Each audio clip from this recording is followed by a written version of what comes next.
Foul-mouthed Willie. Everyone has a million reasons to blow your brains out with Rick E. Warden, David Jarvis, and tonight our special guest, Foul-mouthed Willie. We invite everyone to hop in the chats and ask questions, have a good time, and we're going to let David basically ask Foul-mouthed Willie a lot of questions, but if you have questions, hop in the live chat and we'll make sure that Willie gets those questions also. Hello, David Jarvis. How are you doing this week? I am most excellent, Ricky. How about yourself? Man, I'm ace kicking. I've been working my ass off. Yeah. Been busy? Yeah, I'm a house painter, and I painted the complete upstairs of a big house basically in 5 days. Nice. So that's pretty much ass kicking right there. Most definitely. Hell yeah. Hell yeah. Yeah, but what's better is being able to pay some bills, Yeah. At the end of the day, absolutely. Fucking A. That's why I brought me some Toadies caffeinated beer to start the party tonight.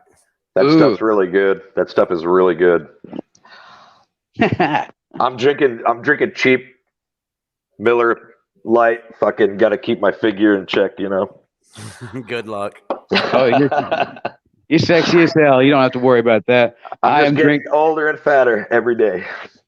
I'm drinking some Paul Masson brandy over here. Ooh, fancy. Yeah, my pinky is out. So, my brother, William James Ford, welcome to the show. Thank you for having me. I really appreciate it. Hell yeah. Now, do you prefer William or Bill? Just Bill's fine. Okay, Bill. Because for the longest time, Hank would call you Bill Core, and I'm like, who the fuck is Bill Core? The worst nickname ever. William Ford. I'm like, oh shit, Bill Core. So I like that. I came up with that nickname back in the MySpace days. And you know how Phil Anselmo has a tattoo that says Phil Core in his arm. So when I was trying to come up for a handle on MySpace, I'll be Bill Core because, I thought it was cool. But it stuck. So I'll go places and people are like, hey, it's Bill Core. And I'm like, man, shut the fuck up. That's fucking brilliant, man. I love that. It bugs me now. I mean, I was in my fucking 20s back then. Now, the world has not heard from you in a while. Apparently, you've been in Zuckerberg County Jail. What's going on? Yes, sir. Oh, well, this time it was nothing. I posted a song from a badass punk band from from Baltimore. They're called Cop Stabber. And apparently, Zuck. I already like this band. Oh, dude, they're amazing. They're amazing. Well, they were. They're not even a band anymore. Actually, the singer is in a band called Luxury Teeth now, and they're fucking badass too. Apparently, Zuck and his cronies thought I was inciting violence for posting a fucking song. So here we are, 30 days in the fucking clink, dude. And I want to give a shout out real quick to William Zander joining us again tonight. He's in the chats, and we got Keep It Real in the chats. Hey, hey, hey. Yeah. Carry on. Hell yeah. So you've been banned. Like every time you get off the ban, like they put you back on, yeah? Pretty much. And it's not just Facebook, it's also the gram as well, isn't it? I got perma-banned from Instagram, and I still don't know why. Yeah. You don't know why? Nope. I had to make a whole new one. It was probably just for something dumb, and they legit said, nope, you're done. I couldn't even log in anymore. All of my shit, this is like fucking 10 years worth of Instagram shit just gone. Jesus. Yeah. And then YouTube fucked you over with your channel. Yeah, so I had that samurai movie channel, and for a couple of years I was uploading all of these like old school 60s and 70s samurai movies and TV shows that I'm like way into because I'm fucking stupid like that. And it was fine for a while. They'd hit you for like a copyright on a song or something that might be like, in that show, but they never really dinged me for it. They would say, okay, well, there's this, but we're not going to take the video down. Well, then one day I got probably about 75 emails back to back from whatever company owns the Lone Wolf and Cub series. And I got hits for every single episode, and they fucking perma banned me from YouTube too. Bastardos. Yeah, it was fucked up, man, because I'm like, all this time I had all this shit uploaded on here, And I get it, you know, copyright, whatever the fuck, but I'm like, these are movies and TV shows from the 60s and 70s. Most of these people aren't alive anymore. Who the fuck is making money off of this shit? Like, apparently somebody is, because they fucking kicked my ass off of there. And what sucks is I was able to see Harakiri because of you. And really? They completely took the entire movie off. Now you can find it in like 5-minute increments, but who the fuck wants to watch a movie like that? It sucks, dude. I hate that shit, man. And I had a buttload of followers on there too, man. I had like 2,000 or 3,000 followers, and the whole community was kind of cool. But yeah, it's gone. But luckily, every week we do a samurai movie watch party live on an app called Cast. And a buddy of mine who now lives in Japan, he was in Pennsylvania for a while. He started it when the pandemic hit. And we kind of met on Instagram, just like talking about samurai movies and fucking hashtags. You know, you follow certain stuff you're into. And he goes, man, I think I'm going to start a streaming thing. And we're going like fucking 3 years strong now, man. It's fucking awesome. Every Saturday night at, I guess it's 7 o'clock our time. We do a different movie, and we vote on it in a Discord channel. So it's fucking nerdy shit, dude, but it's awesome. I love it. Now, is this open to the public, or is it like just a get together?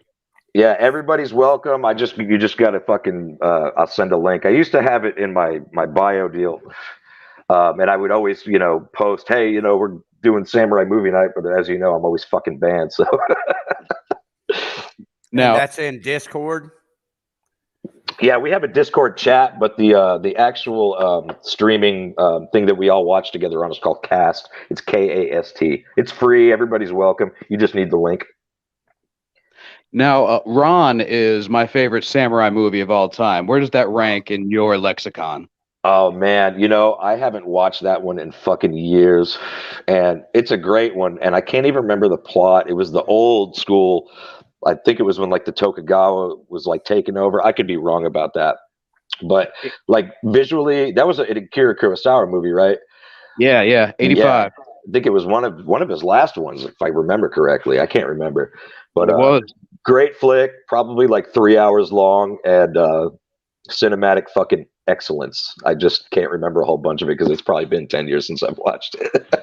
Well, it was basically a retelling of King Lear, but, you know, with the three sons all vying for control of the kingdom after the father bequeathed it to the oldest, and then war erupted throughout Japan. It was fucking awesome. Okay, yeah. Yeah, see, you know more than me. You need to be fucking doing samurai movie night with us, man. Love samurai movies, brother. Hell yeah. Most of the shit I watch is from like the 60s and the 70s and the series, and they're so funny with like the 70s fucking porn music and shit. Fucking, they're just cutting the fuck out of each other. It's awesome. Yeah. Now, did you get into samurai movies in Rhode Island? No. So shit. Probably about 10, 12 years ago, I got real sick, and I was like stuck in bed for like 3 days, and there was like nothing to do. And I want to say it was like the Turner Classic Movie Channel. They were showing the original Samurai trilogy with Toshiro Mifune, and I started watching them with nothing better to do, and I really, really, really enjoyed them. And I watched a couple others, and years went by, and I probably didn't watch another one. And back in 2018. I got completely clean and sober for a while, and I was super fucking bored trying to figure out something to entertain myself. And I was like, you know what? I really enjoyed those fucking samurai movies when I got sick. So I started going fucking balls deep and like looking for torrents and fucking finding shit on YouTube and like everywhere I could, just kind of eating it all up, man. And I've been going hard on it for years now. I love it. Badass. William Zander says that Seven Samurais was the king. Seven Samurai was an awesome fucking flick, man. Awesome fucking flick. That one's brutal as hell too, man. At the end, they just go ape shit. They set up all these booby traps and just fuck up a whole bunch. It's like 300, but it's Seven Samurai against probably 200 or 300 fucking other samurais that are coming after them. And they set up all these booby traps and just fucking annihilate them. Nice. Yeah, but the difference is Seven Samurai has an actual plot, whereas 300 is they fight, they die. Yeah.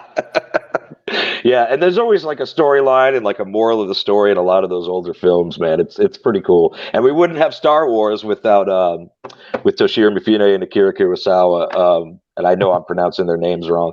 And of course, I'm on the spot and I can't think of the fucking name of the flick that was the original inspiration. It'll come to me at some point.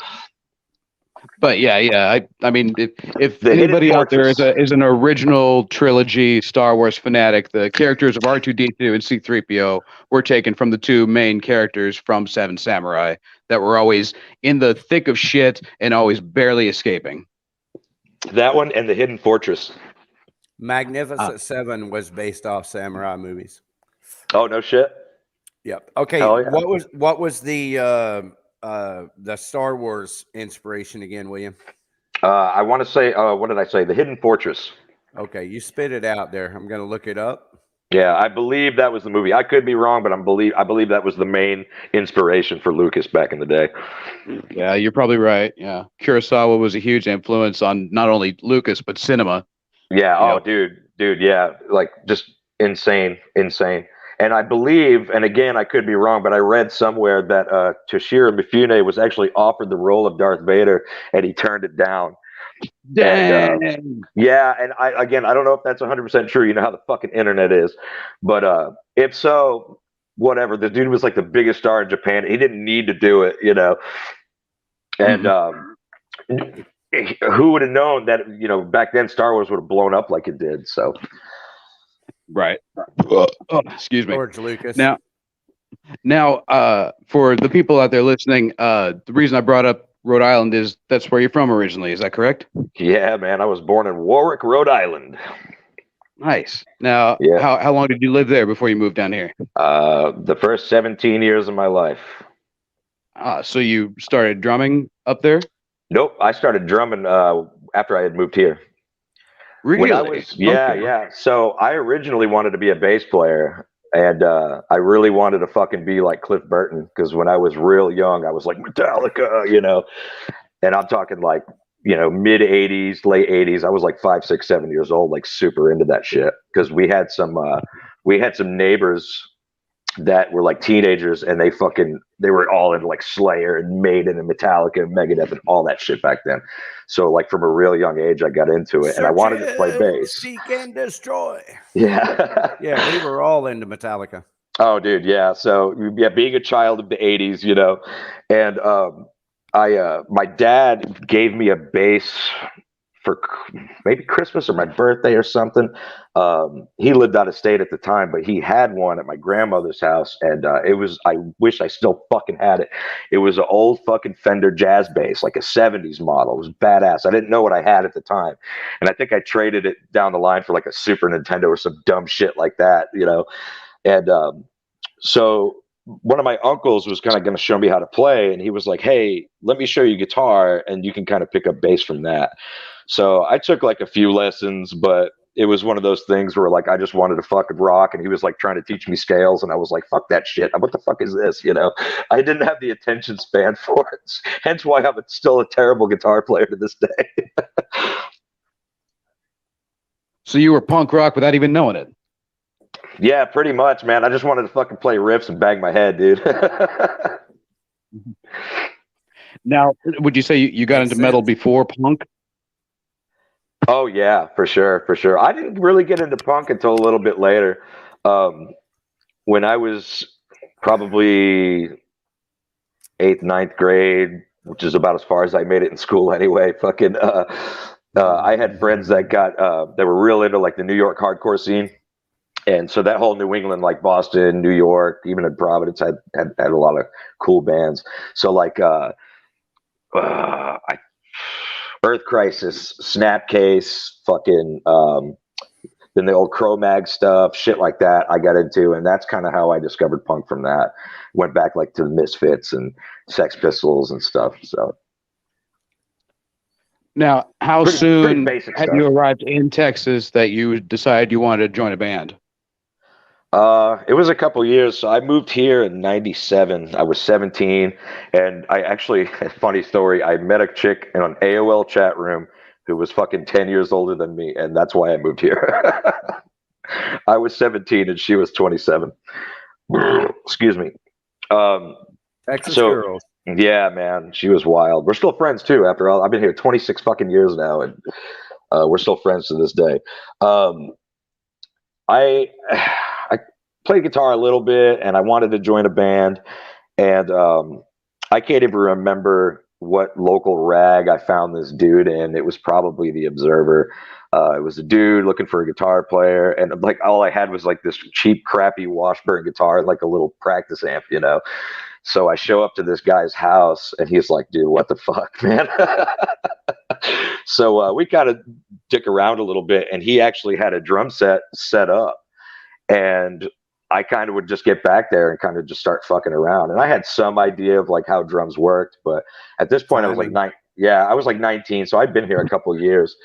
And after a few times of like just hanging out and dicking around and stuff, I was kind of starting to make sense a little bit on the drums. And eventually he was like, "Dude, why don't you just be the drummer? Because you fucking suck at guitar."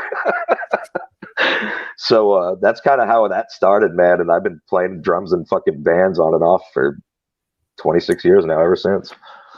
Well, it was a great decision because you are a fucking fantastic drummer, I must say. Oh, man. Thank you. I appreciate the compliment, but I think I suck ass. Well, that's 2 against 1.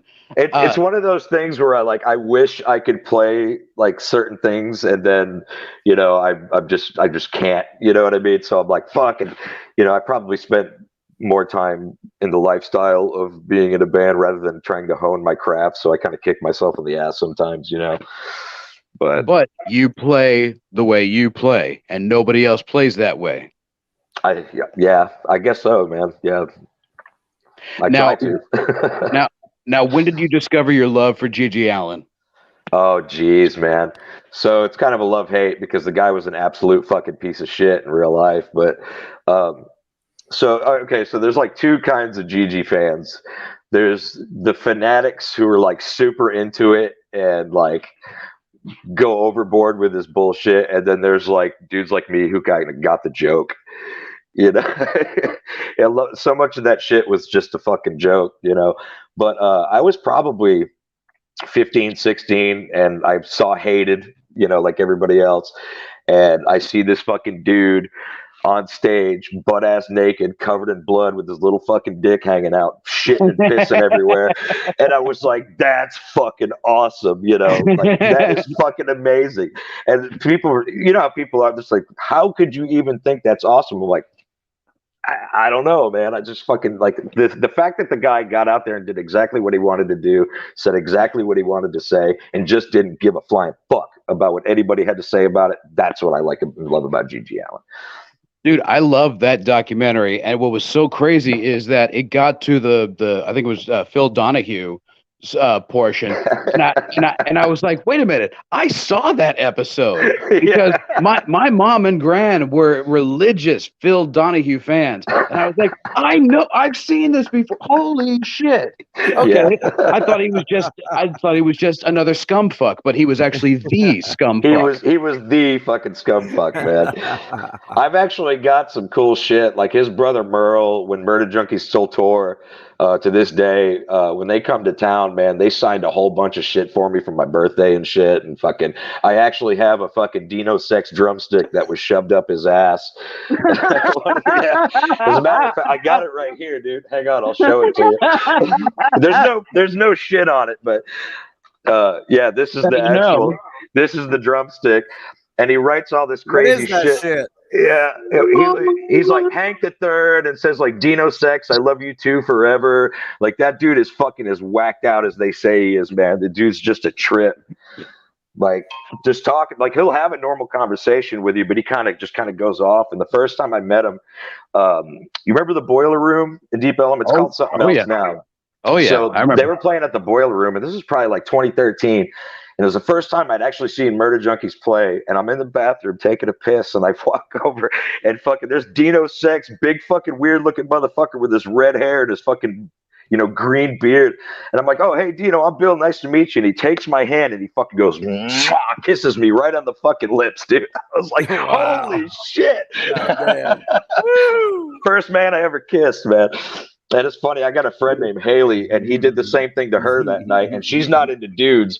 And she's like, that was my first experience kissing a man, was fucking Dino goddamn Sex. So it doubled down on the side that she was playing for already. Oh, dude, hardcore, man. She was like, "Yep, if that didn't seal the deal, nothing would, man." Fuck. Right. Now, I mean, now you Well, and came y'all out get to and see each other every couple of years when they come through. now yeah, you came and saw us when we played with them at Diamond Gyms, right? yep, yeah, I sure did, man. You guys opened the show that night. Yeah, so maybe you were closer to the action than I was, but apparently Merle and Hank had some words. So I wasn't. I heard about it after it happened, but apparently, at least according to Merle and whoever their tour guy was, Hank went over to like talk to him or get a picture or something, and I don't know if he was fucking hammered. He stumbled on him or something happened, and fucking dude got all pissed off and fucking like hit his phone out of his hand with a stick, and it was like chaos ensued. And then apparently fucking Hank got kicked out that night, if I remember correctly. That is correct. Yes, sir. Is that, yeah, and it was like a whole fucking thing. He's like, "This is fucking bullshit." And I remember dude was like, "Well, man, I spent a bunch of money to have the murder junkies come in here, man. I mean, you guys are always welcome, but you got to go tonight." I was like, "Dude, that's kind of lame, dude. What the fuck?" Typical Hank. Fucking typical Hank. Dude, I fucking love that dude so much, man. You said something earlier, our most controversial guest. I'm like, me? Didn't you just have fucking Hank on this thing? Yeah, but he was very he was very subdued, and we know that you're going to let it hang out. Oh man, I love that dude so much, dude. He's so great. I remember the first time I hung out with him, and that might have been that show. It was probably before. My memory is very clouded, but he was like, "Hey man, let's take a shot." And I was like, "Oh man, I don't really like to drink liquor." And he fucking gives me this look, like, "You fucking pussy." I was like, "Oh shit, I guess I better fucking take a shot with this dude." So I did, because I really don't like drinking liquor, man. It's not a good scene. Well, I mean, it had to have been earlier than that because y'all were on our CD release, and I'm pretty sure that show was before the Murder Junkie show. You're absolutely right. That was before. Maybe it was that night. Hell And I had to have seen you before, otherwise I wouldn't have booked you. So I mean, yeah. I know we played with y'all at Peppermill, and I'm pretty sure we played with y'all at Reno's. Peppermill was actually Roma's Burning. We didn't play with the Deep as well? No. Oh, okay. No, the Deep never played Peppermill, but Roma's Burning did when I was playing drums for them. So that was probably the first. So you keep going back and further. Hey guys, a couple of things real quick. Jason Oliver says, "Willie." Hey, oh, that's Saki Buddha, man. That's the dude who runs our Samurai Movie Night, dude. That's a badass cat right there, man. Hello, Saki Buddha. Hell Pleasure yeah. to meet you. I've been plugging Samurai Movie Night, bud. Don't worry. Discord us for Samurai Movie Night. Fuck yeah, man. I'll get the link set up. I have something here on Dino. I've been thinking about starting a true crime show. He would be great for doing true crime. Who, Dino Sex? Yeah. Oh, dude. If he can maintain a fucking full sentence, that would be fucking amazing. Just to have him, like, with where they set it up all behind him and he's on the couch and just like, "Yeah, so I fucking was walking down the street and fucking some shit happened." Well, he's been in touch with like Charles Manson and a lot of actual serial killer type murderers. All those dudes are friends with Gacy too. Yeah. Yeah. Fucking weird shit, man. That's what I'm saying. Crazy. He would be he'd do a good true crime show. That would be interesting, dude. Dino Sex fucking hosting a true crime fucking podcast or some kind of show. That'd be awesome. Dude, true crime is all the rave right now. Oh, dude, I'd listen to tons of it, man. Last Podcast on the Left, dude, is like my favorite shit. Dude, these chicks the 4 people that were killed up there in Idaho. This guy that did it, was taking all these attorneys classes and everything. Yeah, dude, he was like a fucking criminal, fucking like whatever the fuck, like had a master's degree in this shit. Well, dude, a lot of the evidence is pointing towards he might have had an accomplice. There's a guy that died that the police killed him, and shit, that could have been his accomplice. And he might be like, with all of his intelligence and his study of law, he might really have set this shit up to pin it on that dude and shit. Yeah. So it's going to get really wild watching that one.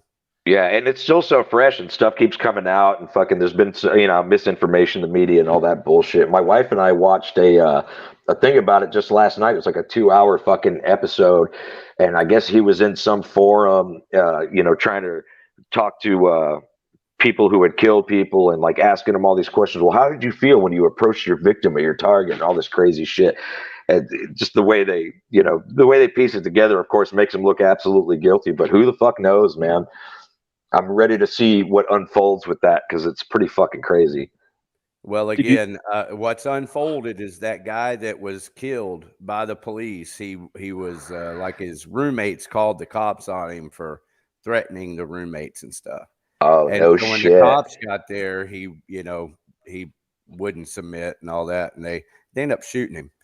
So he's dead, and he definitely had a lot of contact with this guy that they've arrested as the person, So it's already turned, and it's gonna turn more, and it looks like that's what he's doing is he's gonna blame it on that guy. Yeah, wow, Like, that's fucking in other words, wild. he might have been the driver, but he didn't know the guy was going in to do that type of a thing. Yeah, that's crazy, dude. Yep. I didn't know too much about it, until recent. Well, it's recent enough, but I wasn't really following it. I was like, oh man, that's pretty fucked up. And then we watched that thing last night, and I was like, damn, this is like fucking crazy shit. And then like one of the girls had like opened her door and like seen the guy and just kind of closed her door and locked it. And they're wondering why she didn't say nothing, like all kinds of crazy shit. Yeah. All right. Thank you, Dave Jarvis. Oh, we have another Willie here. Stephanie Thies. Oh, I bet you that's one of our another samurai movie friends. I think that's Fuzzy Cat. Hello, Fuzzy Cat. Thanks for joining us. I think that's Fuzzy Cat. I know a couple Stephanies Jason in there. F. Oliver again says they found that dude in Pennsylvania near my hometown. So yeah, they found him near your dude's hometown. Good to know the killer's head there. He actually lived there. His parents lived there. Yeah, they arrested him at his parents' house and shit. Yeah. He traveled across the country with his dad and got pulled over fucking twice. And the whole time the cops were fucking following his movements already. Yep. That's correct. The cops were following his movements already before they pulled him over. So pulling him over like that was part of the plan.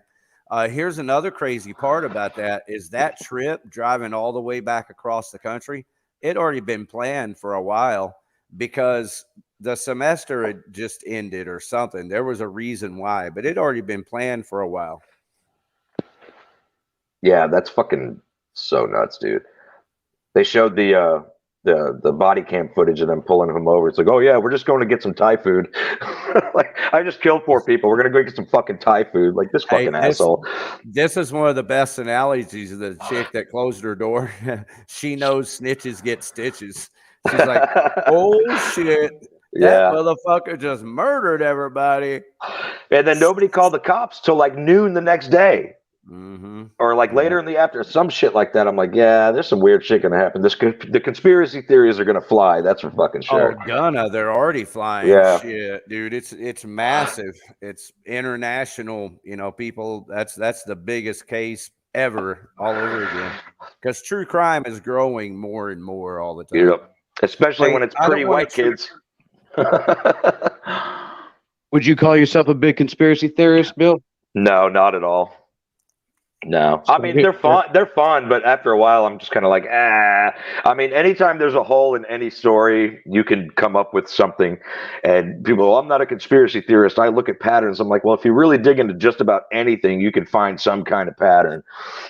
But I'm sure there's all kinds of crazy conspiracy theory stuff that's true, but I try not to waste too much time on it. That's good. That's probably why you're mentally healthy as opposed to the rest of us. I wouldn't say that. Not according to my psychiatrist, anyway. Well, they're just another person with their own kind of problems. Right. Cheers to my psychiatrist.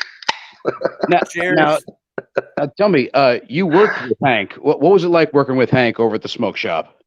It was cool, except I only saw him for about 10 minutes because he worked mornings and I worked afternoons. Oh, okay. I thought Yeah, y'all were side by side. Okay. No, but fucking dude, the stories he tells, man, every time he posts something about like some crazy shit, and the way he words it is always just fucking immaculate, dude. And I can't even think of a situation, but just some crazy shit, some weird dude, some crackhead will come in there and fucking walk around and fucking piss himself or whatever. And the way he writes it, it's and I picture it because I was there behind that counter going, oh dude, yeah, that shit definitely happened. Oh yeah, I keep telling him he needs to write a book, but that takes a discipline. Dude, that guy's a wordsmith, man. He really should. He really should. So run down some of the bands that you've been in leading up to the Deep. Oh shit. My first band, and we were called, let's see, we had a couple of different names. We were called Tenfold, and this is back in 99. I'd actually played my first show with them at Ridgely Theater. I don't know if you remember Black Belt Jones. Oh fuck yeah, I remember Black Belt Jones. Yeah, I still have the CD, goddammit. I believe when their singer passed, it was the singer who passed away. Yeah, we knew them. We knew them when with the new singer. Okay, so yeah, I think it was 99 or early 2000. The singer passed away. If I remember correctly, he got hit by a car. And we played a benefit show for him, and that was my first live show ever. And we were in a band called Tenfold, and I remember they spelled it wrong. They called it 10 Gold. And that was the dude I was talking about that I was like, had the shitty guitar amp and the fucking started playing drums with. But DC, David Beard from Stir the Silence was the singer for that band. Oh, David Christian. Yes, David sir. Christian, yeah. Fucking, I've known that cat since I was fucking 19, man. He's a good dude. How is he? Is he okay? He's good, man. He's out there fucking riding motorcycles, man, just like me, fucking all day. He's a fucking great dude, man. Cool, good. We actually just we went on a group ride not that long ago. It was me and Wolf from Within Chaos and Les Paul from Within Chaos. DC came out and a bunch of other cats, man. We were tearing up some pavement, dude. Nice. And then after Tenfold, what, you change your name? Yeah, we changed it to Art of Choke. And everybody's going, artichoke? What? Artichoke? I was like, I didn't even know what the fucking artichoke was. The fuck is a vegetable? Yeah, people are throwing vegetables at you on stage. Yeah. Well, we only played maybe like a handful of shows, back then. And of course, you're talking like 6 people in front of us when we're playing. But the funny thing is that first show we played, I'm fucking nervous as fuck, dude. I'm 19 years old. I'm fucking got my little fucking piece of shit drum set. I bought it some pawn shop, and I'm doing like this little scat beat thing, and my fucking drumstick goes flying out of my fucking hand, and I didn't have any other fucking sticks, so I had to stop playing, get up, run across the fucking stage, and you know how big the stage is on Ridgely, right? So you fucking run across the stage, grab my stick, run back, and then start playing again, and they just kept going. Good. I'll never forget. That's what professionals do. I'll never forget that shit. It was the most embarrassing fucking thing because I was already so fucking nervous. And they never missed a beat. Yeah, they didn't. The one guy who wasn't supposed to fucking did. That's for fucking sure. That's great. Man, you just shake that shit off, man. Oh, dude, man, it sucked. But we went through it. I also forgot my drum stool that night, so I had to ask one of the guys in the other bands, like, "Hey, man, can I borrow your drum stool?" Oh, and no. Yeah, and he was kind of a dick about it, like, passive aggressive. He goes, "Yeah, man, you can use it, but don't change the settings on it." I'm like, all right, dude, I want to change the settings on your fucking drum stool. Don't adjust the treble on your fucking drum stool. Yeah, I'll try not to fuck with it too much. My little short 5'6" ass, But yeah, that shit was wild. So after that, let's see. Jesus, it was a couple of years. So that was 99, 2000. So yeah, in 2002.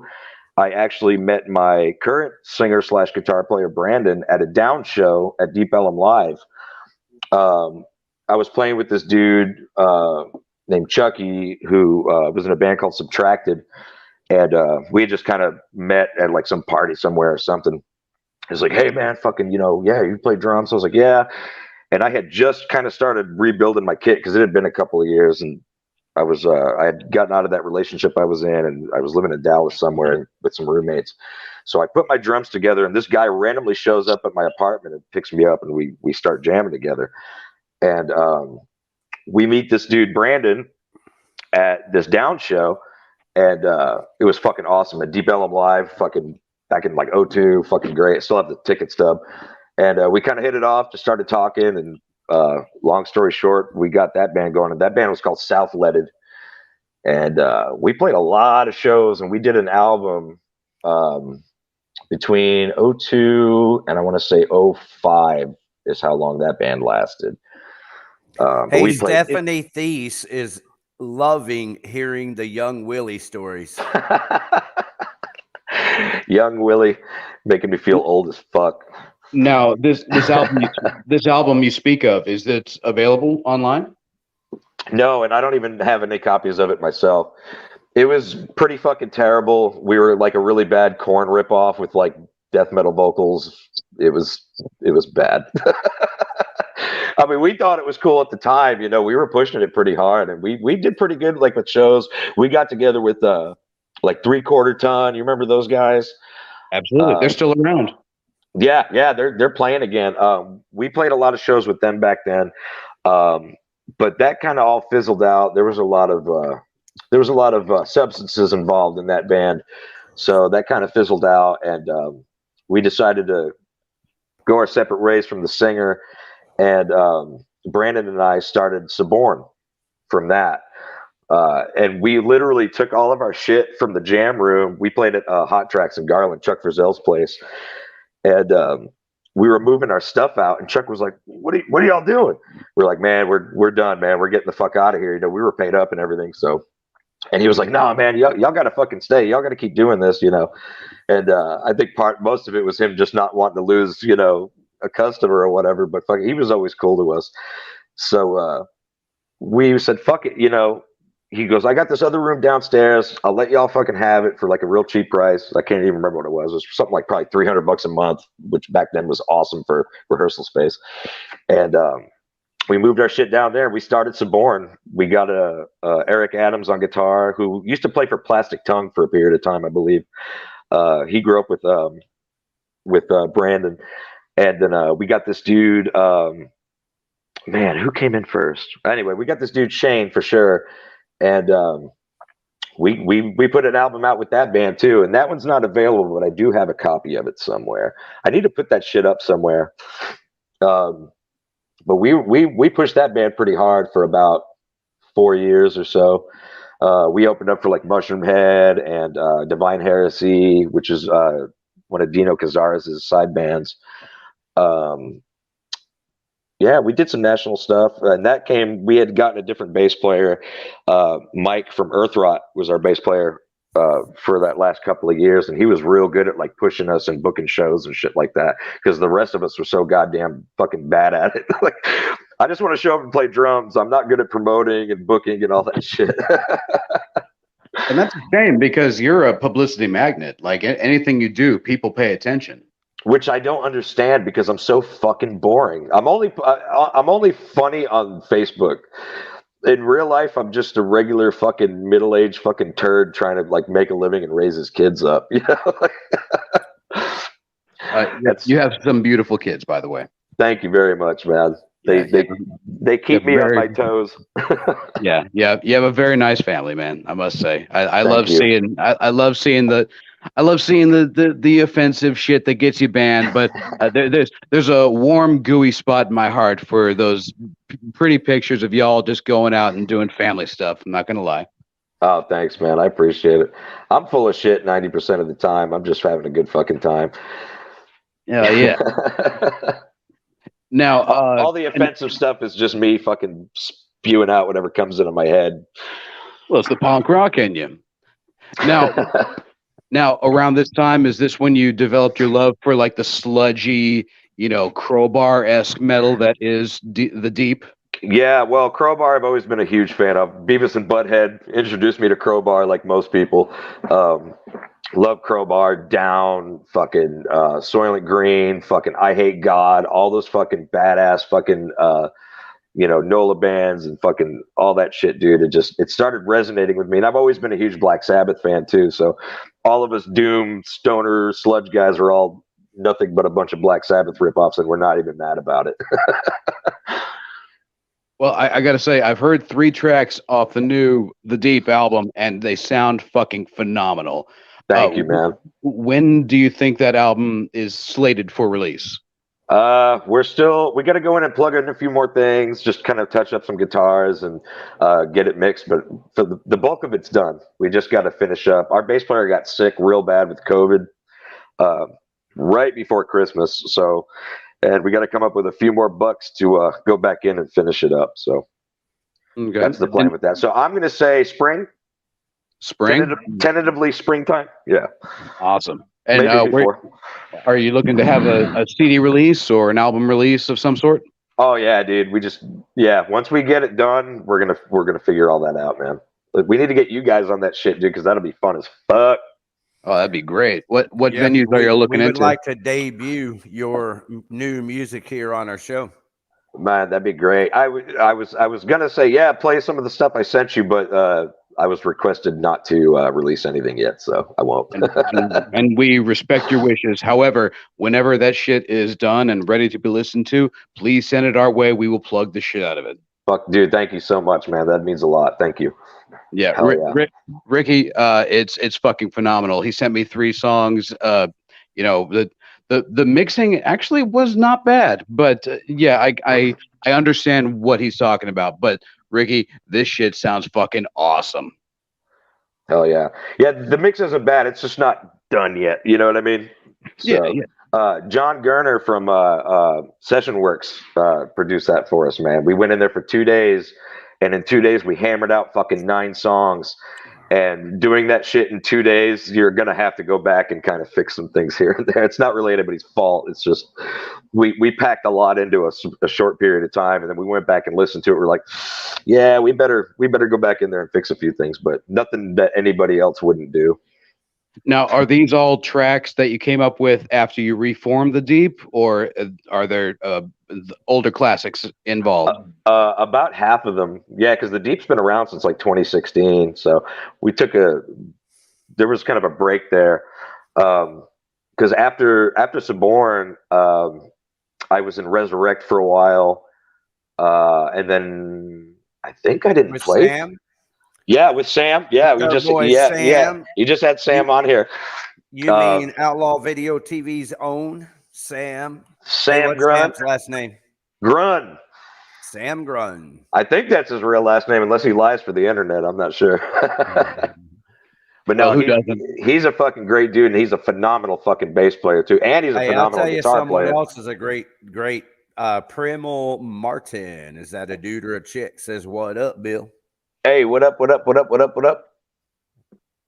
don't know who that is. Not by the name. Man, your fan club is deeper than you thought. Balls deep, I hope. Probably Discord. It's Discord. It's fuzzy and all them. That's how Discord works. It's probably Prem Pujari. Fuck yeah, dude. Cheers, man. Yeah. Now, how many people have to call in or text in and say, what up, Bill, before you just get a rock hard erection? I already got one, dude. I already came twice. Oh, here's another one. You see that, ladies and gentlemen? It's blow Prem. your brains out. Helps you with everything. It's Hell Prem. yeah. I blew both brains out. I got to blow another beer up. Now, I got my few beers set up over here. Now, when the Deep took a break, you became the drummer for Rome is Burning. What was it like working with those fine folks? I loved it, and actually, I was doing it at the same time. The break happened kind of after all that. So I hooked up with Steve-O, the bass player from Rome is Burning, actually through a mutual friend of my wife's and his, and I went in there. They were playing some kind of cool I don't want to call it punk pop or pop punk, but it was some pretty cool heavy stuff, and it was different. The dynamic was different, nothing I've ever done before. And I just went in there. I just went in there and had a Chris Knight, dude. What's up, bro? Dude, you're a legend sake drinker. Sometimes, man. I actually am sake. I need to get some more. I do love me some sake, though. Fuck yeah. Here's trace orgasms.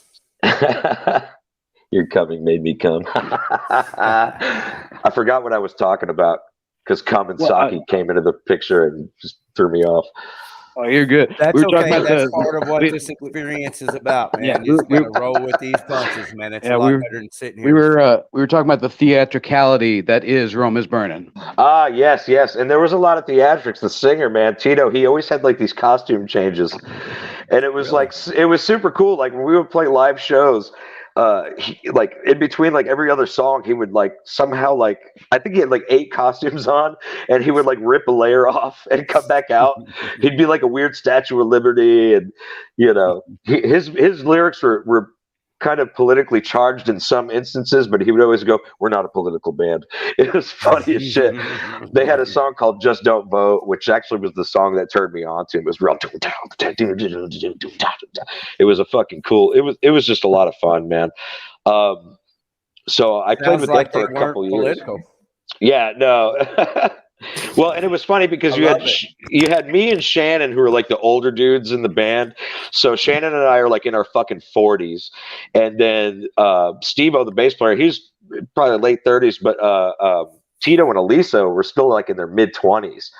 And it was just kind of a weird dynamic. Sometimes there was some heated arguments, and you know, like you don't know because you haven't been around long enough, kind of shit. You know, nothing bad, but. We had a lot of fun, man.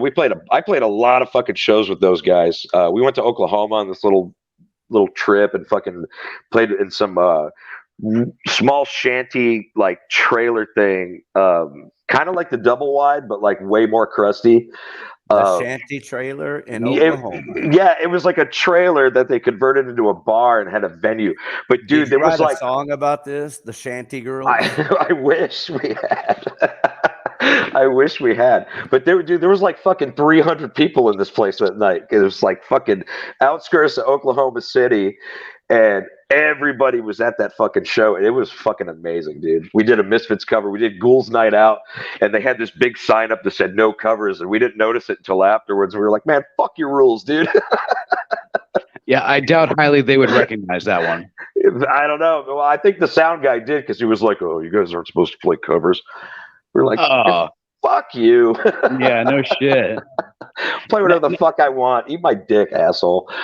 Now, I remember Rome is Burning was a 4-piece originally, and then they added keyboard. Were you around when keyboard was added, or did you join after? During, actually. I think she was in the band probably a year before I joined. Her name is Elisa. Yes, it was crazy. That dynamic was super weird because I was not used to it at all. But it just kind of gelled for what it was. It just gelled, and it was super cool. It had like the heavy punk rock element between me and Shannon, and then Elisa and Tito, and Steve-O, and then Elisa and Tito kind of did their thing. And it wasn't normally something that I would be into, but I absolutely loved playing with them. I had so much fun. So, I even had friends like, oh, that's kind of a weird band for Bill to be in, huh? I'm like, dude, who gives a fuck, man? I'm having a good time. Come out and party, you know?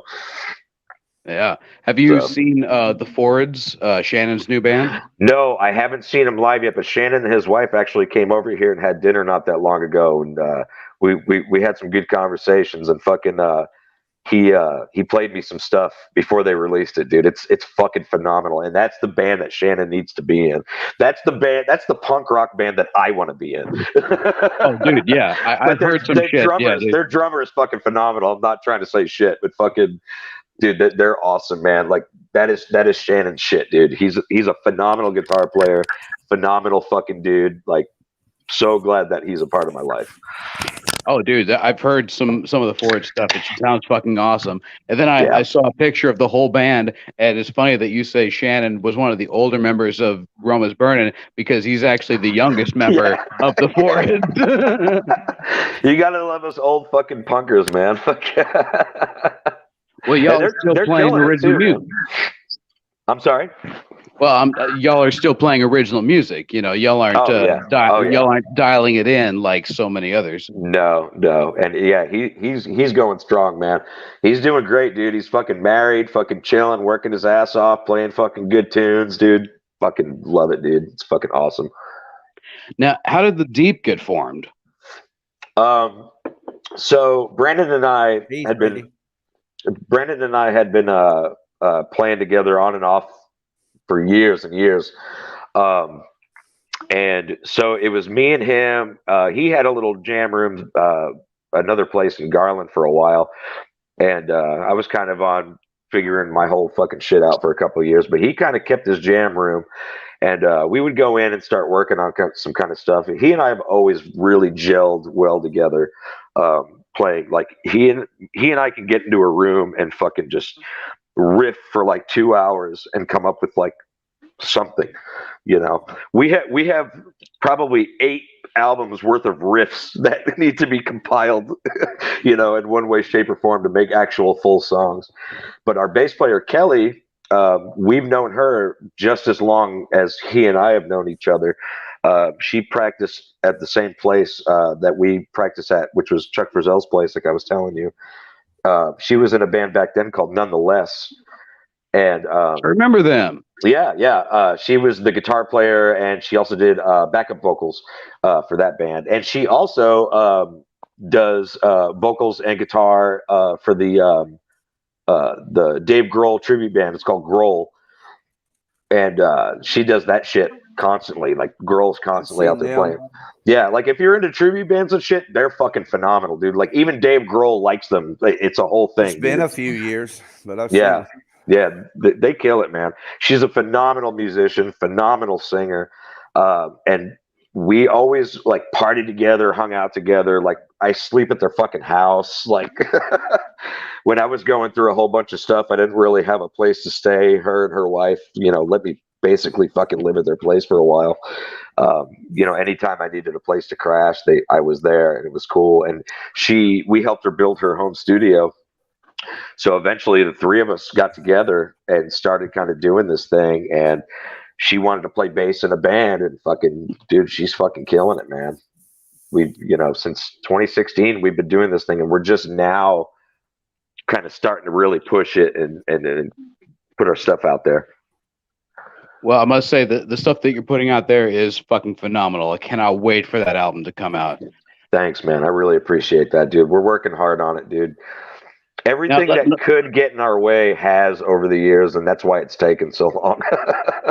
I understand. Hey, I want to say congratulations to you also, bro. Sticking to your guns. It's not as easy as what people might think that it is. It's a fucking challenge. So hey, Chris Knight says, thank you. She has amazing vocals. She used to sing karaoke at Skillman. Yep. Hard one night. Amazing pipes. Rowdy, badass on drums, nonetheless. Yep. Rowdy's a badass drummer too, man. Rowdy, I actually the drums that I play, Rowdy sold me back fucking 15 years ago, something like that. Okay. Yeah, Rowdy's a fucking badass too, man. They actually own Texas Jam rehearsal studio in Deep Ellum. They just fucking opened it up maybe 8 months ago, maybe a year ago. It used to be in a different location. Well, they have one in Plano, and now they have one in Deep Ellum. Yeah, it's a really nice place. So if you need a fucking jam room, go to Texas Jam. It's really nice. It's clean. It's chill. It's not like some places I've played at where there's fucking junkies and crackheads and fucking. These places are nice. Now, what are your thoughts on tribute bands? I love them, dude. I have a great fucking time, man. I'm going out and here. If I can't see the band, you know, most of my idols are fucking dead, you know, or fucking 90 years old. So if somebody can get out there and actually put out a good fucking tribute to it, I'm all about it, man. I like the Black Sabbath ones and the Ozzy ones. I can't remember the name of them right now, but they're pretty badass. It's fun to go out and just have some drinks, check out a tribute band. You know, these guys Far Beyond Drunk. Far Beyond Drunk's fucking awesome, dude. They're fucking awesome. Oh, yeah. Dude, the fucking the guitar player, dude, God damn it, Frank Frank fucking wails and die bag riffs, dude. There's Randy Bell chiming in. He agrees, far beyond drunk. Hell yeah, man. What's up, Randy? Hey, how's it going? Good, man. We got Foul Mouth Willie here tonight, Randy Bell. Just Good Bill. to meet you, sir. You too, man. Have you ever heard of Cowboys from El Paso? Yes. Yes. Several times. Yeah, I know they've been through town several times. Yeah, I Been a remember while. Cowboys from El Paso. They hadn't been around in several years, but Well, yeah, they were damn good. I've got a great little Hank story for you. Okay. So we opened for them, and Hank got so plastered, and they asked people to get up on stage to come sing and just jam out on stage to some Pantera. Yeah. And he was so plastered that he started air riffing and shit and fell backwards and knocked the entire guitarist setup down, and it all collapsed on top of him, and the whole show just completely stopped for about 10 minutes while they reorganized the amps and they grabbed Hank and threw him off the stage. Great Classic story. Hank. Classic fucking Hank, dude. That's my dude. And then okay, check this out. There's more. He got thrown off the stage. He goes back out into the pit, and this was an era where people did not pit. So he was the only one trying to pit. So there was a large group of people that didn't want to pit. They just wanted to watch the show. And he drunkenly just collided into as many of them as he could to try to incite some kind of a mosh pit. And unfortunately, he ran over some 15-year-old little girl. Oh, Jesus Christ. And so, long story short, Cowboys from El Paso finish up their set, and this little girl told her mom.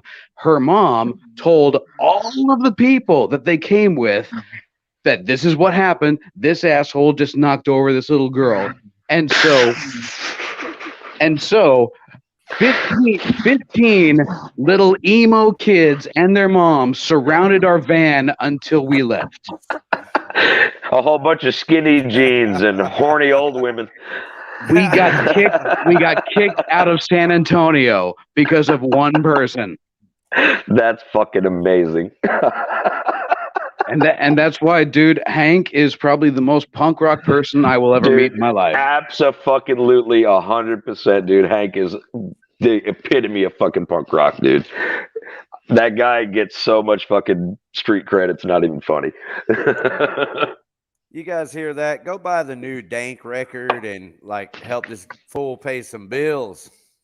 Speaking of Dank, well, actually, speaking of grain, I was digging through my fucking old CDs and I couldn't fucking find it, but I still have a fucking copy of The Business End. I still fucking have it, and I got it way back. I saw you guys play at Curtain Club years and years ago, and that was the first time I ever fucking heard of y'all. No, that's not right. The first time I ever heard of y'all, I used to work with this cat who was like, no, you got to go check out Grain, dude. This is back when I was in South Leaded. You got to go check out Grain. This is like probably 02, 03, 04 kind of area. And dude, he was fucking, maybe it was 04 or 05, whatever. Dude, he was like, you got to check out Grain. You got to check out Grain. So I used to go to Curtain Club all the time because it was the fucking Curtain Club. But the first time I saw you guys play, I'll never forget it. Your little short motherfucking ass comes running up on stage. You had a backpack on. You throw it off. You sound check real quick. And then I hear like a resounding, don't fuck with Gray. I was like, holy shit. That dude just did that. Fucking amazing. Amazing. Love that fucking record, dude. Well, thank you very much, man. Appreciate it. Love that fucking record, man. Yeah, that was back in the day, man. Fucking when Deep Ellum was reasonable to walk around in. Honestly, people are tripping out about Deep Ellum now, and in at least my opinion and my experience, Deep Ellum was way more fucking hardcore back then. There's just more people now. It kind of goes in waves, like, the late 90s, it was like popping, fucking crazy fucking shit going down, early aughts, and then I want to say it was like 03, 04, 05, 06, it was completely dead. Like everything was shut down, all the fucking clubs. You still had like the old Tomcats, pre-Skillman.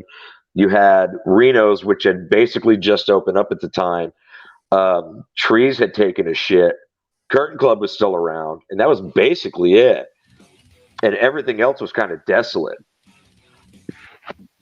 But some crazy shit went down in those off years. Got into some shit myself. Good times to be had back then. Yeah, man. All right. There we go. Oh, Finally shit. met it. There he is. There's our my very boy. own Dave Jarvis. Right Look at there, that everybody. sexy motherfucker. I love it, man. All right, we have to give this some volume for just a minute, guys.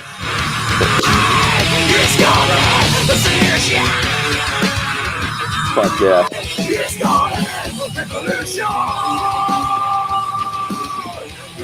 That's just kick-ass metal, man.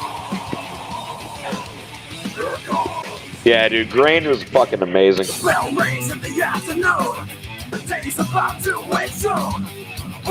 Jarvis is amazing. Fuck yeah, he Can you is. believe that, Randy Bell? Do you hear that? Yes, sir.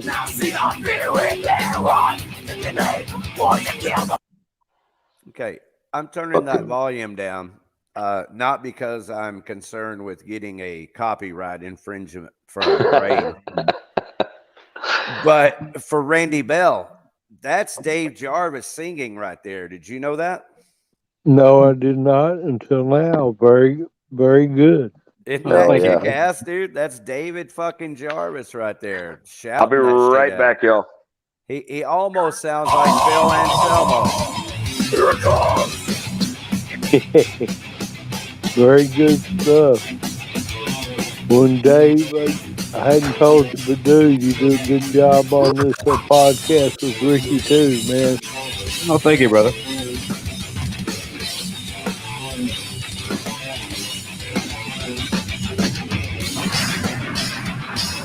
Yeah, I like it. Fucking What crash year was cymbals that? there and everything. God damn, I love that shit. I honestly, I haven't had time to get back, around to listening to it. But part of the reason why Dave Jarvis, because I want to sit down with some, time, turn it up on my stereo and listen to it because it sounds so fucking good. So, all right, Foul Mouth Willie, thank you for bringing it up and giving me an opportunity to play that. I've been wanting to do that for a while. Are you done? No. Oh. Hey, David Jarvis. Yes, sir. I'm not even. I think I'm going to go back. What other song should I play here? Oh, no shit.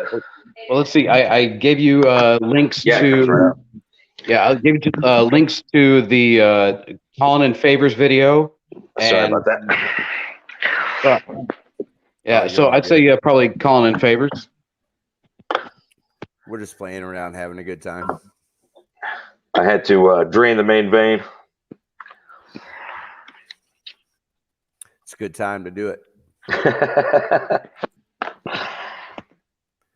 Shit, now I need another beer. I fucking ran out. Hang on. Oh, you're good. All right, so here I am on the grain playlist, Dave Jarvis. Yeah, you're gonna have to fast forward if you pick the Whiskey A Go Go. Yeah, there's like a long intro for that one. Go ahead and play this. I mean, that's fine, but you're gonna have to fast forward because it's a long intro. Can you see the other songs on the playlist? No, just the screen. I got Cut the Floor Open. I've got Hate Them in Return. Direct Yeah, that works. Us to Texas. Yeah, Hey, man, I like that. Yeah, Hate Them in Return. Hate Them in Return. Verse. Yeah, Hey, that's our Dave. classic. That's our killing in the name. Hey, Dave, what was that song where you were fucking, I'll take the gun and become #1? I fucking love that fucking song, dude.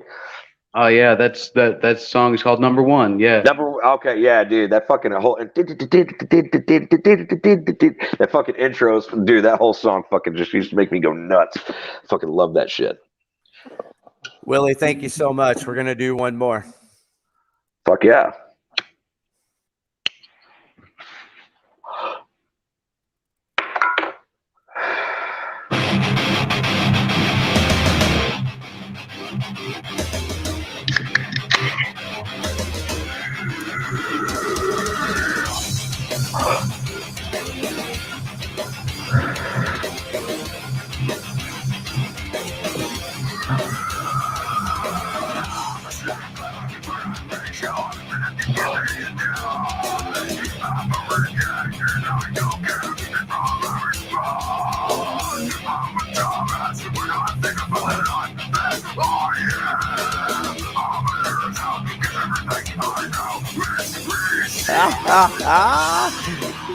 God damn, I love you.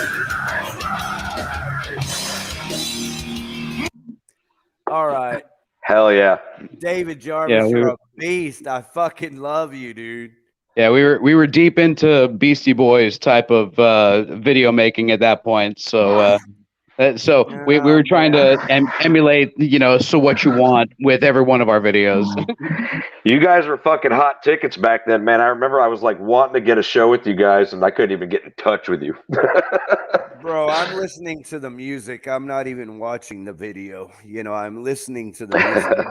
And I'm telling you, dude, that's just so fucking crazy for me because I'm a fan of Dank. Like, I enjoy Dank. Like, Dank shows live to me are something very special. I love y'all too, man. And I have always recognized Dave Jarvis's talent. My introduction, Will, you'll appreciate this, I think, to Dave Jarvis. I don't remember meeting you before this, Dave. I think I saw Dank at Diamond Gems one night prior to me and you meeting, Dave. But I had a band and we had a show together with Dank. They were kind enough to book a show with my band. And I do promotions, as you see. I do video and I like to promote my shows. I'm proud of it. I work hard to do what I do. And so I met Dave. We're doing a video, and right away I was like, dude, this guy is fucking natural.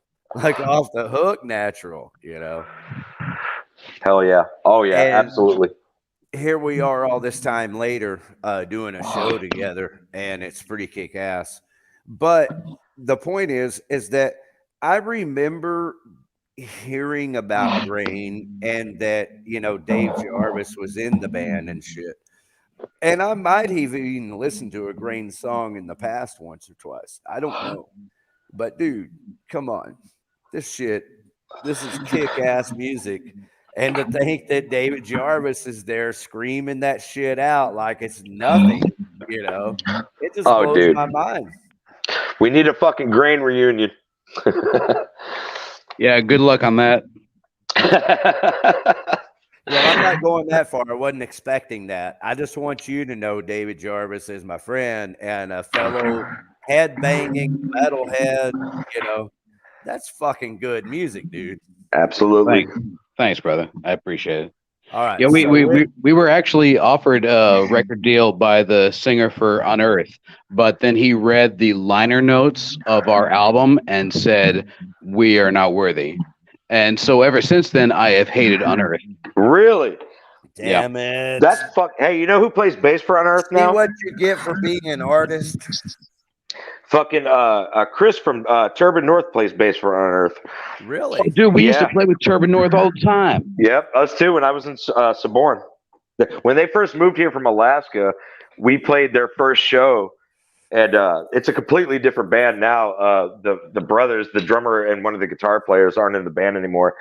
That was at Tomcats West, wasn't it? Yep. No, that was the original Tomcats. Right. Yeah, the original Tomcats. Yeah, I'm pretty sure we were part of that. Shit, you might have been. Maybe we did play a show at Grain and I don't even fucking remember. I'm pretty sure because we played a few shows with Turbine North, and I'm pretty sure we played their first show. Yeah, they just put out a new record too. It's fucking if that's amazing. when you were getting your blowjob out back and it's like you missed the rain. Too funny. This was Deep Ellum. There was no Outback. Yeah, it was the side. They had a side parking lot. That's where we used to do our blow and get blow jobs. Now, Bill, are you still in Dallas? No, I live in Fort Worth now. I was going to say, you seem like a Fort Worth kind of person.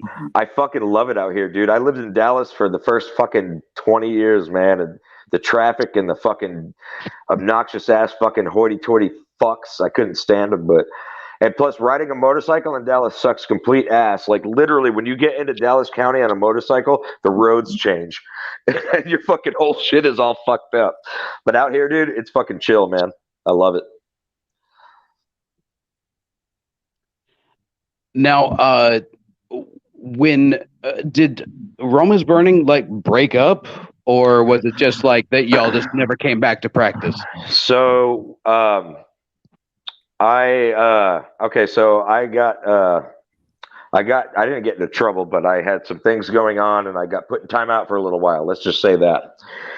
And after that happened, I stopped both bands for a time. And when that happened, Shannon said, "You know what? I'm just going to dissolve Rome is Burning."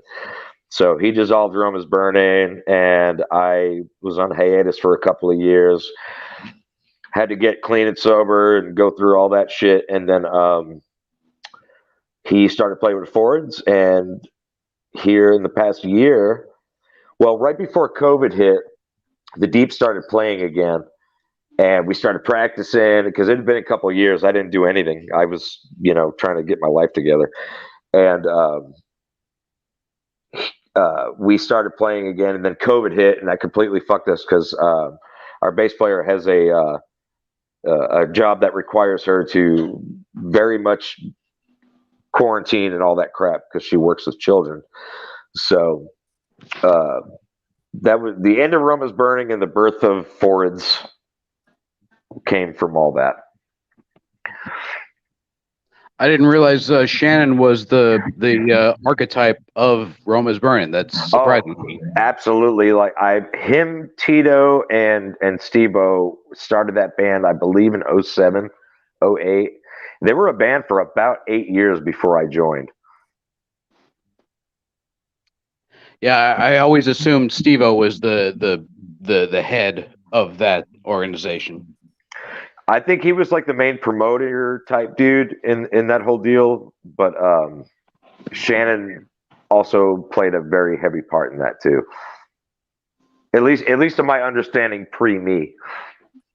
Yeah, Steve is cool. He used to buy weed from me. He's a great dude, man. I fucking love Steve. I will always respect a front man or any musician really that will put electrical tape over their titties. Dude, Steve-O's punk rock is I have electrical tape. I sing. Let's make it happen. I got it. Let's make it happen. We'll do it Gigi Allen style, though. Chris Knight says, "Do you miss the Slug Fest? We need to get the Lord Slug Fest." Oh, dude, again. The old Slug Fest at Ridgely? Fuck yeah, dude. Those were awesome. I never got to play one, but I went to them. Oh, they were so great. Lord Slug would just throw cheeseburgers out and do meat. I'm eating cheeseburgers. That was great shit. Hell yeah. Hell yeah. That shit was fun. Dude, their best song, Monkey Sex. Monkey Sex. Dude, the first time I played with them, I was like, dude, I'm going to play with these guys as many times as possible. Oh, fuck yeah, dude. Yeah, Lord Slug was talking about dope. Like a visit to the Fort Worth Zoo or something? Yes, that is exactly what it is. Yeah, they just had like 3 apes over there, 3 monkeys, and that's what they do is fuck all the time. And dig shit out of their ass and throw it around. Now, does the Deep have any shows booked coming up? No, we were supposed to play at Growl Records kind of middle of December, but that's when our bass player got COVID, so we had to cancel that. Like the day before too. Yeah, it was bad. And she's got like long COVID. She's still fucking sick, dude. She's not having a great time. So wait, she's been sick for a month and a half? Basically, yeah. She's not been feeling that great. So yeah, we're just kind of waiting for her to get a little bit better, and then we're going to go in and finish this album, and we're going to go from there. That's our plan anyway. We'll see what happens. Unless something crazy comes up. I tried to put in Bongzilla's coming to town, and I tried to get us on that show. And again, I'm a terrible promoter. I don't even know who to contact, so I emailed the guy at Amplified. Like, hey, I'm with this band, The Deep, and blah, blah, blah. We'd like to play with Bongzilla, but I never heard back from the cat, so we'll see what happens. What venues are you looking into for your CD release or for your album release? Nothing in mind, but I mean, probably Reno's more than likely. We just did their Reno's. Yeah, Reno's? we did their Really? 18-year fucking anniversary show, and it was fucking badass, man. But yeah, I mean, I don't know. Wherever, dude. I don't really give a shit. I just want to play. As long as the people show up, we'll have a good time. I'll just be. Let me clarify. I have nothing against Reno's. It's just it is the one last metal venue in an area that doesn't like metal. Yeah, and that's kind of another reason why I want to do it there, because fuck these people. Let's just go out there and give them hell. I mean, shit. Have you been to Deep Ellum lately? Oh yeah, I go all the time. It's fucking murder to get out of there. Well, I'm on a motorcycle 99% of the time, so I just cut through all that bullshit. I mean, yeah, last time and all that shit, dude. You spend $40 before even walking the door at a venue, and that sucks. I mean, last time fucking Dank played in Deep Ellum was like 2019. It was like pre-COVID, and it still took us an hour to get out of Deep Ellum because people just walk in front of your car and tell you to fuck off because you're in their space, apparently. Yeah. Oh yeah. They're fucking. There's a whole bunch of self-righteous motherfuckers out there. That's for sure. But I mean, for what it is, I love Deep Ellum. I always have. I always will. That's kind of where I got my little start in the local scene, and I'll fucking ride that wave till it fucking crashes, dude. Now, what are your feelings on the metal scene in DFW? Speaking overall? of metal, David Jarvis, meet your new singer. Oh, now we're talking. Now we're talking. That is fucking great. Mic drop. I love it. Titty drop. Right? There's so many good bands, dude. Ow. I mean, DFW has always kind of been a quote unquote flooded market with metal bands, but I love that about it. Wait, this is up under my arm. Holy shit. I guarantee you got some fucking hairs and fucking blackheads. Right on my fucking nipple right there. Look at this nipple. Now, hey, you're giving me a fucking boner, dude. Good. I can see. I'll hit a couple of highs with you. Now, Bill, have you run into any rivalries? Like, have you made enemies as far as bands? As far as bands, no, not to my knowledge.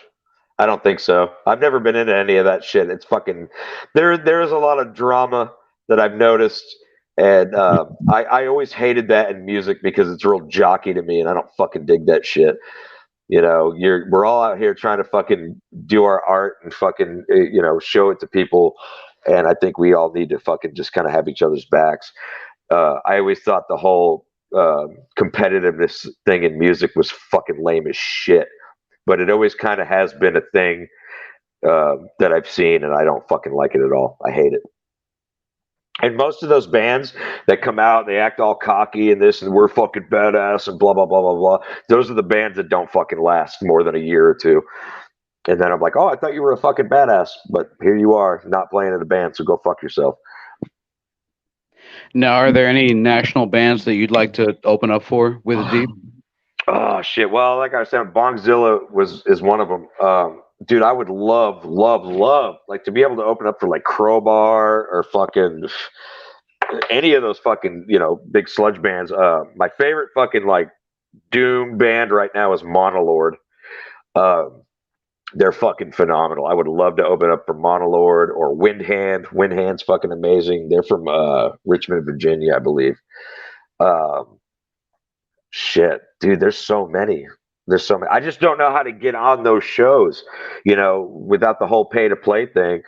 And even that's fine in certain instances, I guess. It's just kind of how it works. Unfortunately, I always thought that was kind of fucking lame.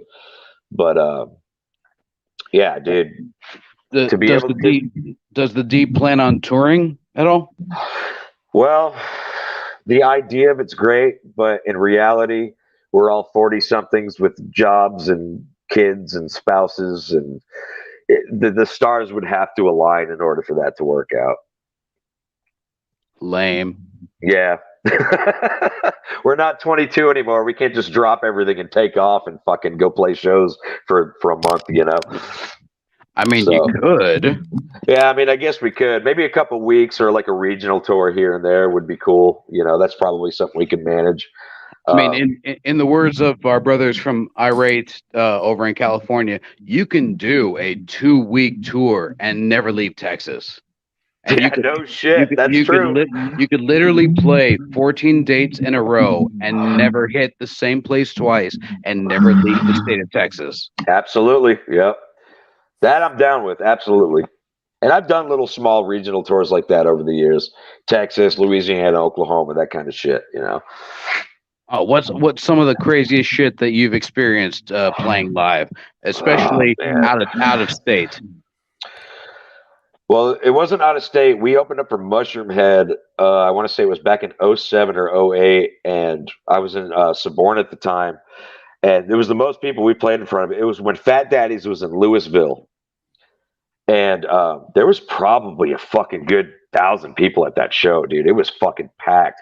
And we were maybe second or third, depending on how many tickets we sold for that show, you know. And while we were playing, there was like 2 circle pits going, and a bunch of people got hurt. One kid I saw like got fucking pushed and face planted up against the fucking stage. And while we were playing, we had probably a 30-minute set. And while we were playing, a fucking ambulance showed up and like took like 3 people out of that whole deal. And I was like, holy fuck, we're not even the heaviest band here, dude. What the fuck is going on? It was nuts. And just craziness. That's probably the craziest shit I've seen, like as far as, you know, in the crowd. The only other kind of craziness probably involves some illegal shit that I probably shouldn't talk about. So this illegal shit that you shouldn't be talking about, what's going on with there? Yeah, I better not, man. Fucking people I work with might be watching this. Worth a shot. I don't snitch and I don't kiss and tell. That's fair. Apparently, the X on the tits was a hit in the chats, everybody. So if anybody wants to get a rise out of the chats, try some tape on the tip. That was my 3rd orgasm of the night. So thank you for that. Very welcome. It's my honor, sir. We're here to stimulate and regurgitate. Yeah. But yeah, nothing super crazy. Just, you know how it is. You get out there, fucking wild party shit happens, titties fly, fucking pussies hang out. Speaking of that, I do want to remind everyone that you can super chat here on YouTube. You don't have to. Don't feel obligated by any means. But fuck that. You believe have to. it or not, this fucking channel is monetized, but every one of the videos are like limited because we said fuck about. Could you imagine when the show's over, their algorithms go, they said fuck 100 times. They said ass. It's the Rhode Island in me. I apologize. Fuck shit, titties, ass, cocks, twats, motherfucker, cocksucker, and tits. Whatever George Carlin's fucking 7 words were. Now, and never changing, you know. That's the thing about this show, is that I'll never make money off of it, you know. Hey, you never know. Through AdSense, I mean. Yeah, no, it's gonna be up to us to utilize this format to sell records, you know. Hell yeah. Are there any local musicians that you haven't worked with yet that you really want to? I would like to play with the new version of Turban North. That'd be fucking cool. I don't know if you remember Crop Dust. Gary and I were kind of talking about getting something going, like a little side project deal, but nothing's gelled from that yet. It's tough. Oh, Temptress. I want to play a show with fucking Temptress. And 2 of the people in Temptress were in Tri-County Terror. Andy and Kelsey. I can't remember the bass player's name off the top of my head. He was not in Tri-County Terror. Tri-County Terror was an all-female kind of punk, you know, rock and roll, fucking hardcore in your face, fuck you, motherfucker band. And they're super sweet. Well, I'm friends with them. But I would really love to get that going. Rock and roll outlaw. Hell yeah. But as far as like on the run. doom and That's sludge for metal William and shit Zander. like We that. got Angry Anderson in the chat. Okay, carry on. Hey, what's up, dude? As far as like doom and sludge metal and DFW, I don't know of a whole lot of other bands. Well, Mothership, obviously. Mothership would be amazing to play with. Dude, they were so cool to come on the show here on Outlaw Video TV. Oh, were they on here? Dude, they're fucking great dudes, man. The day of the freak show. Kyle from Mothership. His name's Kyle, bass player, singer. It was him. He's the one that came on the show. We did a show with Bull by the Horn at Trees like years back, and he actually did like a guest spot that night with Bull by the Horn. I'd like to play with Bull by the Horn again. They're really fucking good too. We played with is it Waha or Waja? Waja. We did, yeah, Waja. We did Reno's 18th anniversary with them. Bull by the Horn and I Am Destruction played Mud's band, Mud and Buddy, and I guess they've changed some guitar players since then. My buddy Grego, that'd be our drummer. Yeah, drummer. Yeah, Grego is fucking amazing, dude. That is a cool cat, dude. That dude is fucking awesome, man. I love that guy. I'm gonna tell him that we're talking about him. Yeah, dude, Grego's a good dude, man. I like that dude a lot. He's real sweet. He was very good to me, man. I was very fortunate to record 2 songs last year, and he played drums on them. And the drumming drumming is badass. Yeah, he and his wife are fucking sweethearts, man. And then you got Laura and Scott, and dude, they're fucking awesome, dude. Waja, there it is. We just did it. Waja. I never can get the pronunciation right because I'm a fucking idiot, you know. So Chris Knight's still in the chat. He says, "Labor of love, man. We appreciate y'all for bringing it to the people." I can't remember what radio show Chris used to host. I believe it was Renegade Radio back in the day, dude. Chris has been out there supporting locals for fucking years, man. He's a really good dude. Chris, way to go, brother. Chris has been fucking pushing locals for like 20, 30 fucking years, dude. The guy's amazing. I believe it was Renegade Radio. If I'm wrong about that, correct me, please. But I believe that was the one. Now, I have to ask you, what do you think of metal bands that have... No, Chris. What do you think of the popular metal bands in the country over the last 10, 12 years? I don't even know who the fuck they are because I don't really listen to music that came out anything less than 20 years ago. Don't you think you're cutting yourself short if you're going to be the short-sighted like that? I'm on the spot, so it's just hard for me to just belt them out. I'm trying to think. Who the fuck is out there that I'm fucking into?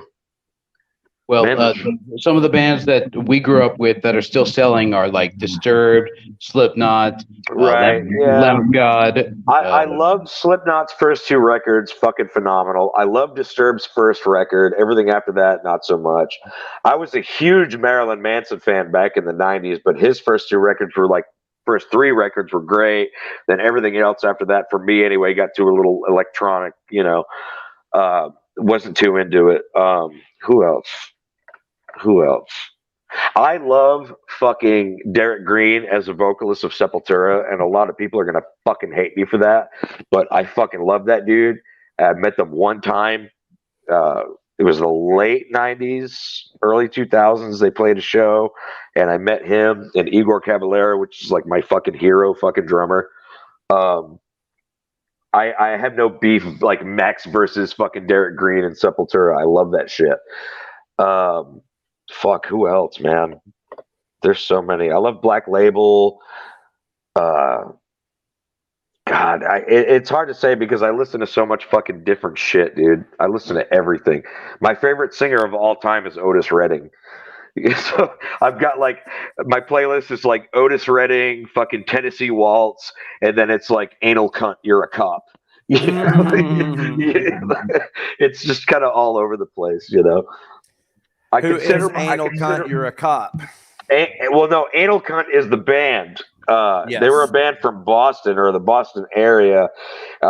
Original old school grindcore, and it was, again, they're kind of like in the Gigi Allen realm, not musically, but like offensively. Some of the shit they said and sang about just absolutely god awful, but I just love the fact that they're just like, fuck you, I don't care. You know, they didn't do it to be malicious. It was just to get a rise out of people, I think. You know what I mean? Are you familiar with Hunt the Dinosaur?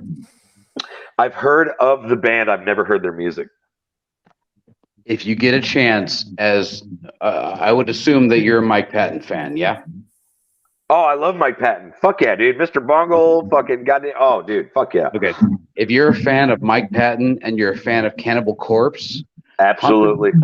Hunt the Dinosaur from Dallas is fucking incredible. Please check them out as soon as you can. No shit. Yeah, they're all young cats, and they do like some kind of crazy hybrid of like rap rock mixed with death metal that will fucking blow your mind. I'm telling you. Okay, say it again, David Jarvis. What the dinosaur? I'm all about that. H-U-N-T. Hunt the Dinosaur. I'm all about that shit. Yeah, they've been around for probably about 5 years now. They are absolutely fucking incredible. Their videos are graphic and fucked up, and the music that they do, they bring in blast beats and also DJ scratching when they don't have a DJ, and they somehow mix this like death metal, new metal, and trap metal kind of thing that is actually really innovative. And I'm telling you, if the right set of eyes got on top of them, they actually could go places. No shit. Dude, send me a link to that shit. I'll check them out tomorrow. I will do that. I'm looking it up here. See what I can find here. You know, a fucking great band from fucking DFW who fucking tours all over the fucking world. They're called I Am. They just put out a fucking album called, I believe it's called Surrender to the Blade. The singer is actually my ex's son. His name's Andrew. Dude, they are so fucking heavy. And they've been a band since 2009, 10. He was in high school when he started the band, and they're still going, and they literally tour the fucking world. It's fucking phenomenal. They're amazing. Did you go to the whatever was the Eagles thing with fucking Lockjaw and all that recently? No, but fucking I was supposed to go. I didn't go. Life, kids. You know how that shit goes. Hey, you guys ready to wake the fuck up and have a good time? The Iron Gate was the I Am album I'm talking about. Oh shit! What is up, dude? Coming through. What is up? This podcast. Cheers, Laura. Cheers, Grego. Thank you for making it happen. Hey, man. So Anita and I are getting ready to go do a shot.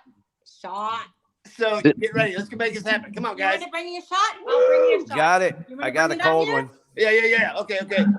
This podcast just got a lot of sexier. Hell yeah. Everybody welcome Grego Drums, the hardest hitting drummer in Dallas-Fort Worth. Baddest maybe motherfucker. along Baddest with motherfucker. Foul-Mouth Willie. No, Grego's got this shit. Grego is the man. I'm just a fucking, I bow to Grego all day. Oh, hush up. Fucking whatever, bro. Whatever. You know this. You're badass, dude. Come on. You're a badass, and I love you, man. You're a cool cat. You're always sweet to me, and I love you for it. Thanks, brother. Dude, cheers, man. We're family, right? I have been jamming with Grego and Anita for 21 years, and I'm not gonna lie, they have not aged a single fucking day. So clearly they know of a plant that I don't know of. So please let us know what kind of plant that makes you so youthful and energetic and beautiful. We all know the plant that I enjoy, but I mean, I don't know about energetic and beautiful.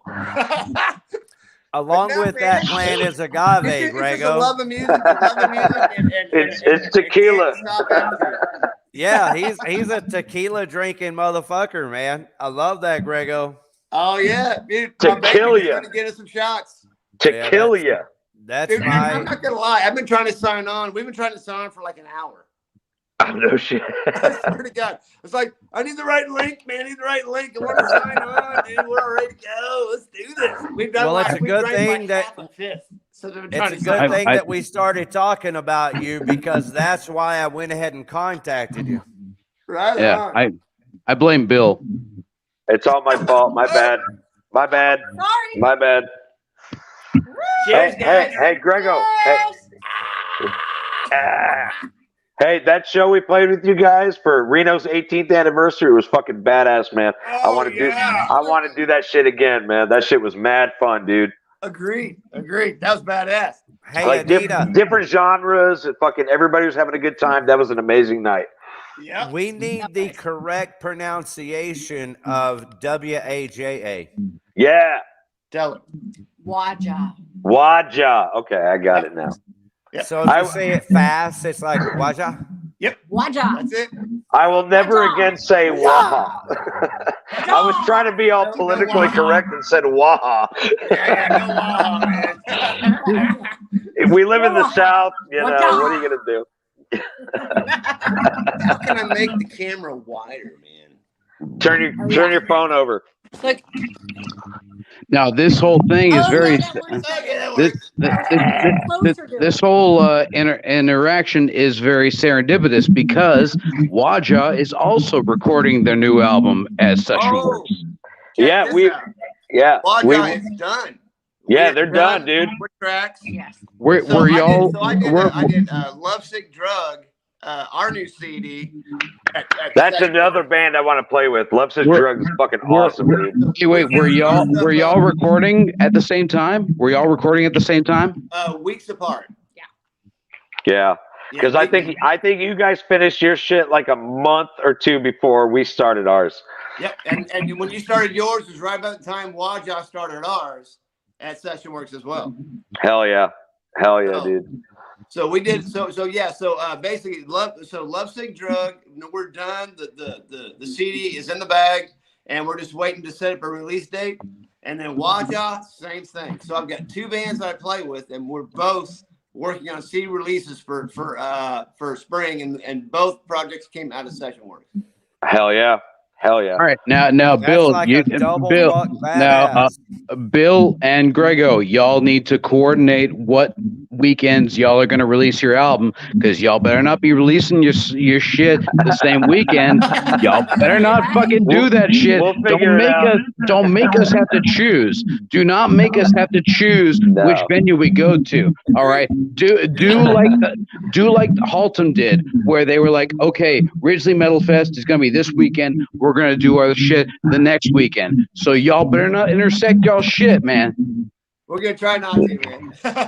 No, we should intersect it. Then everybody comes out and has a good fucking time. At the same venue. Oh. Hell yeah. Oh, Hell yeah. yeah. Unless, yeah. If y'all do like a double album release at the same Dude, show, that would be then fucking dude, sick, dude. y'all would have all of Fort Worth of that shit. Like we'll play at 10, you guys play at 11. We'll keep it right in the middle. Fucking I love it. hell yeah. That shit would be dope, dude. Or vice versa, man. Whatever. No, I will open up for Waja any fucking day, dude. I don't give a fuck. You rock. Thanks, dude. Man, we're looking forward to it, dude. Just wait. This is like for Waja, this is like Scott and I's fucking pinnacle fucking recording. This is like we're going for broke on this one, dude. With Laura's bass, dear God in heaven. Oh, Yeah, dude. it's She's insane. wild, Hey, dude. Willie. Laura's a fucking killer on that bass, bro. She is. Yeah, she Hey, is. Willie, try to put that show together with Waja I don't know how to or promote shit. Love Sick Drug or Me all either. three of Or y'all. both fucking right? loves it. Dude, all three would be fucking amazing, dude. Right? Yeah. And That check would be this fucking out. awesome. Because Agreed. Grego has been so good to me personally, I'll promote it every way I can here on Outlaw Video TV. I mean, Hell we're yeah. going to either Yeah. way My brother. just because you're being good to us. But yeah, man, Dude, you're Greg, being good to me, man. Rick, you give me some sweet fucking grooves. You give me some sweet tunes to groove on, and I get to go in and cut tape with you, dude. It's a pleasure, man. I love it. and you know what? If y'all wanted Dank to open that show, I would not be offended at all. Dude, See what I'm fuck talking yes. about? We have a show, everybody. Dude, What speaking venue of wants this show? We love Dan. Speaking, so Hey, I'm in a new project. I'll just tell you this: Dank, Waja, and the Deep. That show alone, even with no album on the line, That would be the great. shit. That would be a fantastic fucking concert. Dude, 3 different genres, all buddies, fucking just jam and have a good time. That'd be fucking awesome. I'm all about that shit. What's the best venue currently to have that show? The Rail. All right, so there Haltom, you go. Haltom. It's without a question, Haltom.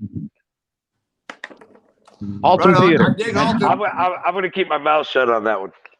Not really. I've got nothing against Haltom. But No, I think the Rail would be the best. I've got issues with somebody. I think the Rail would be awesome. You have issues with everybody. Like a rail would be awesome. I do love the Haltom, though. I do love the Haltom. Now, what are these issues that you have, sir? Or are they still at the Rail? There's a certain person that frequents Haltom that Haltom. Okay. Oh, I got you. I got you. Yeah, does not need to fucking be alive. But I got you. Well, I just vote Haltom because another girl problem over there. Well, I just vote Haltom because keep it fixed at bay. No, psycho girls. No. Haltom is the most receptive to us three. I actually love that venue. I really do love that venue. And fucking like Crystal the bartender, fucking awesome, dude. Cool fucking chick, man. I love Haltom, but the Rail's got some new shit shaking. Hey, Grego. I'm excited about it. There's been some good changes over there, and we played there last month, and the sound was fucking wicked cool on stage. Do y'all do shows together, Grego? Do what? Do y'all do shows together? Who? My wife's staring at me like I did something wrong. Waja and Lovesick Drug. We have twice, and I'll never fucking do it again if I have a choice. Okay, well that was my question. Yeah, that's a lot why of I fucking asked. work, man. Yeah, dude, playing drums with those two bands back to back. Yeah, that's a lot of work. That's a lot. I did that with the Deep and Roma's Burning one night at Trees, and I'll never do it again. Right? Yeah, we shit was did fucking. New Year's at Rob's, and then we did it at the Haltom. And ooh, both of them were a beating for me, dude. I was like, hell yeah, no more. How's Billy doing, Greg? Billy's doing great. The band's doing really good. We hadn't gotten together to practice for a minute since the holidays and all that, but dude, I mean, everything's cool so far. I gotta tell you guys this though. So, in another project, started another project, or I didn't start another project. I joined another project. Surprise, surprise. And this is a chick called Bethany Rose. I love Bethany. She's awesome. Is she not? Her songwriting's badass.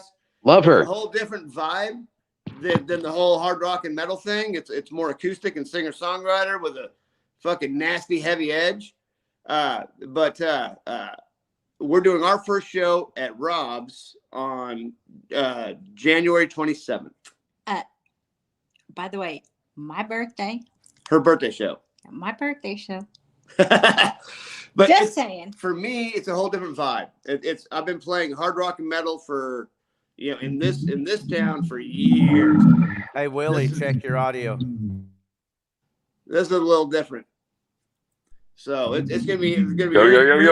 Could you guys come out and hang out and check it out? Sounds fine by me. I will be at that show. I live right up the road from Rob's. Perfect. Oh, perfect. Awesome. That's actually where I saw y'all last. Well, before we played together. Yep. Well, that's another good venue for a show Dank. like that. With Dank.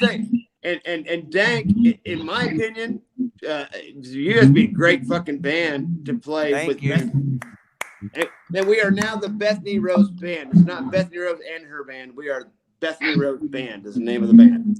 Okay. Fuck yeah. Hey, Greg, I was wondering, are Happy you? for you, Grego.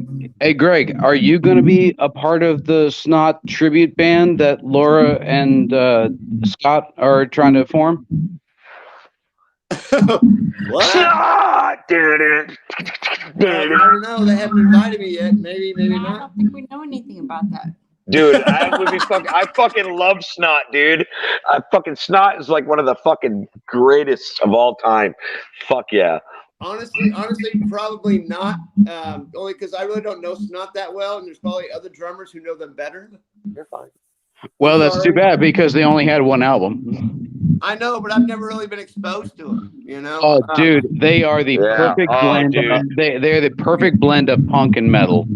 Yeah. Go listen to that album and you will fucking fall in love. I guarantee it. I guarantee it. Dude, I've I promise you. I've bought that album like 6 times and I keep losing it. Dude, yes. Because it is so good that people steal it from me. You know what Oh, the tragedy of that band is? The singer died in a car wreck, and the dog that's on the album cover with the tennis ball is a Snot. He died in that fucking wreck too, man. So check this out. My first CD from Seven Dust was Home, and I opened it up. I never heard of Snot. I opened up my new CD, and there is a memorial to the singer and his dog from Snot. Yeah. That shit was awful, I'm dude. like, holy crap! That was my introduction to Snot. Yeah. So, Dude, that yeah. album, Snot's album is so fucking amazing. I want to say it's self-titled. I could be wrong, but it's fucking It's phenomenal. called Get Some. Get Some. That's right. Yes. It's Dude, fucking phenomenal, dude. The tune Angel Stung that they wrote for him. Oh, number one, it's a badass tune. Number two, I had to learn to play it because it's just fucking sick. Yeah. Go jam that record, dude. You're going to love it. You're going to love it. It's right up your alley on drums, too. I guarantee it. Yeah, like you We're making it happen, Gavin. you remember, like, do y'all remember the band Fishbone? Oh, Yeah. fuck yeah, dude. Hell yeah. Okay. You remember when Fishbone slowly became metal? And yeah, the edge got heavier and heavier as they went through. Right, Yeah, right. I remember the early stuff, but yeah. Right about when they cut that line between punk and metal, that's where Snot lies. Oh, nice.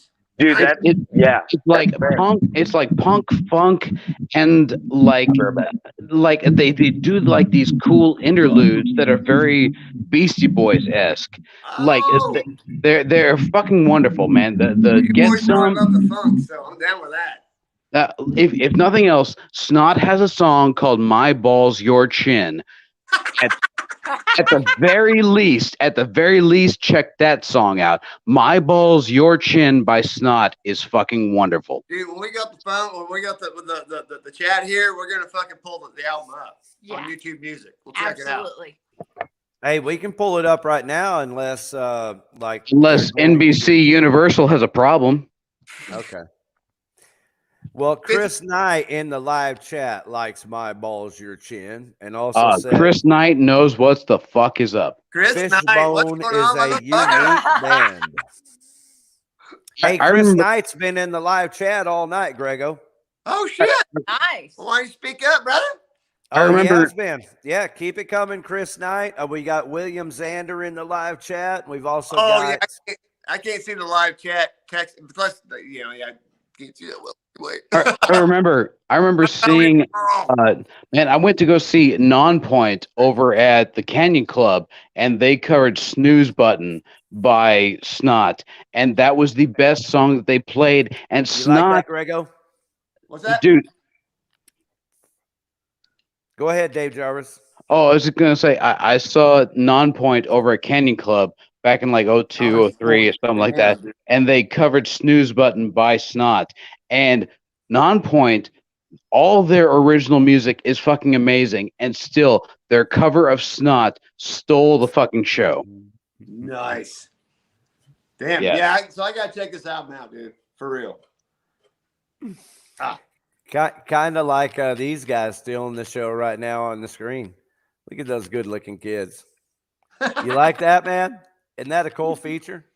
You're only sexy if you're smoking a cigarette.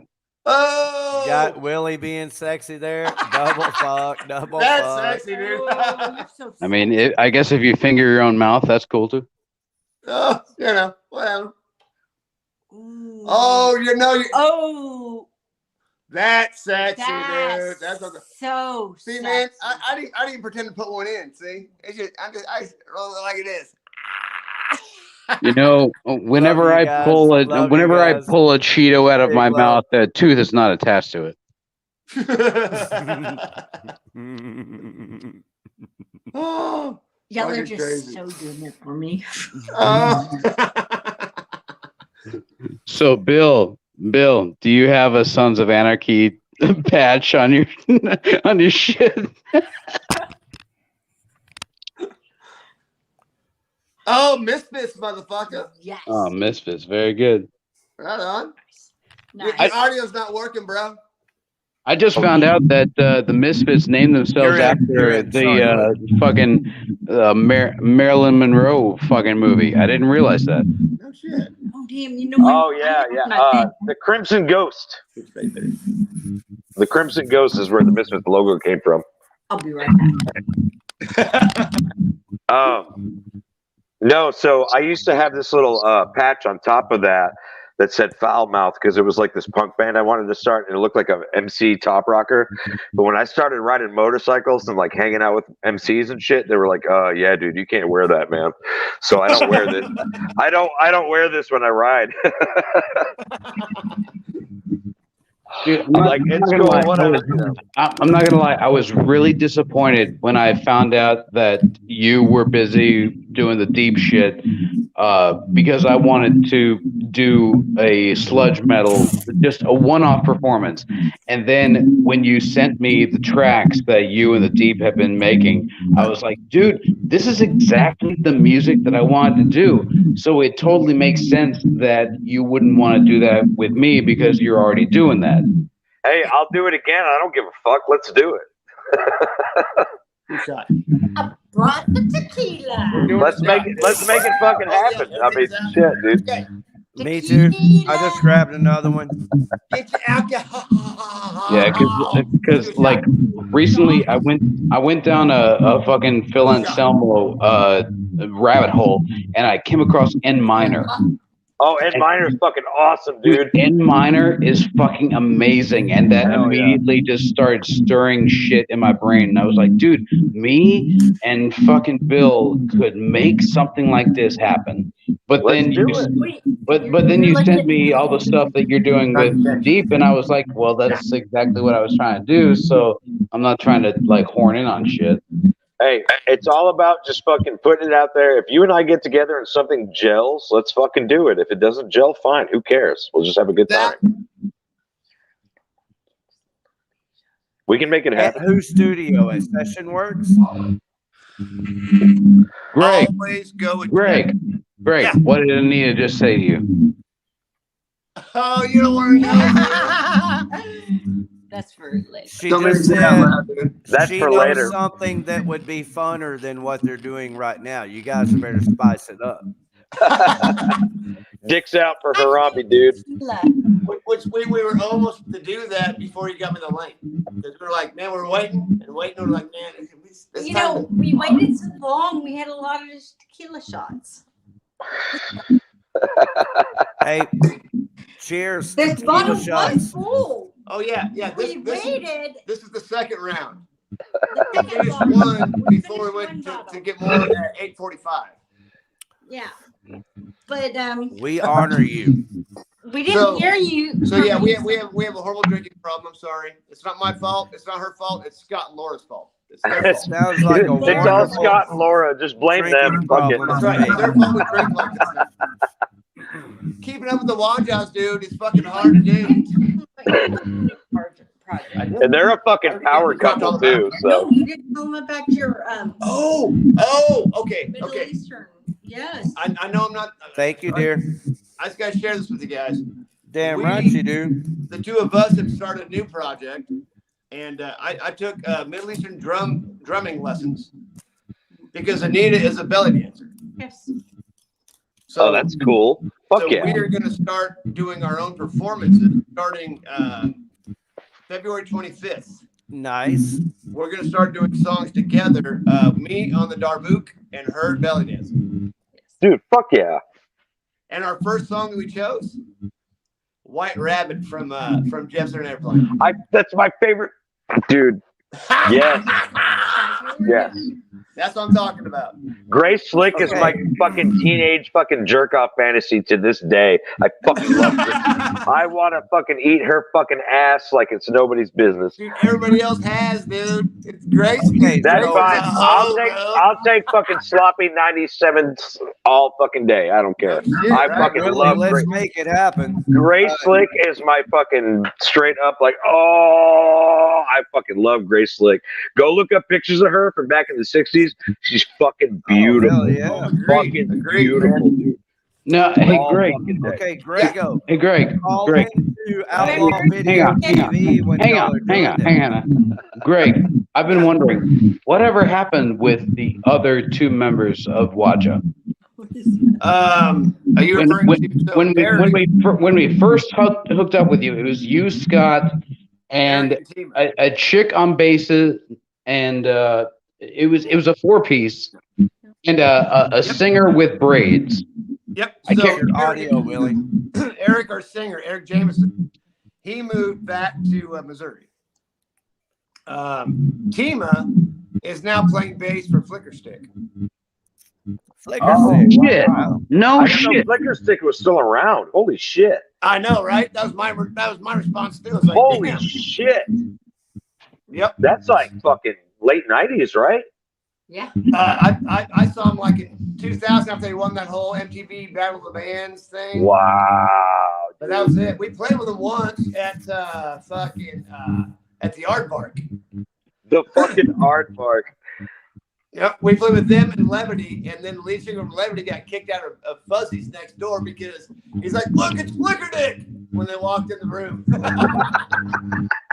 It was bad. He got his ass kicked out of Fuzzy's. How do you get kicked out of Fuzz? He's just fucking. Right? Who gets picked up for buzz? Which he became the singer for a project that Scott and I did called Donkey Punch. No shit. Oh yeah, we did pop songs heavy.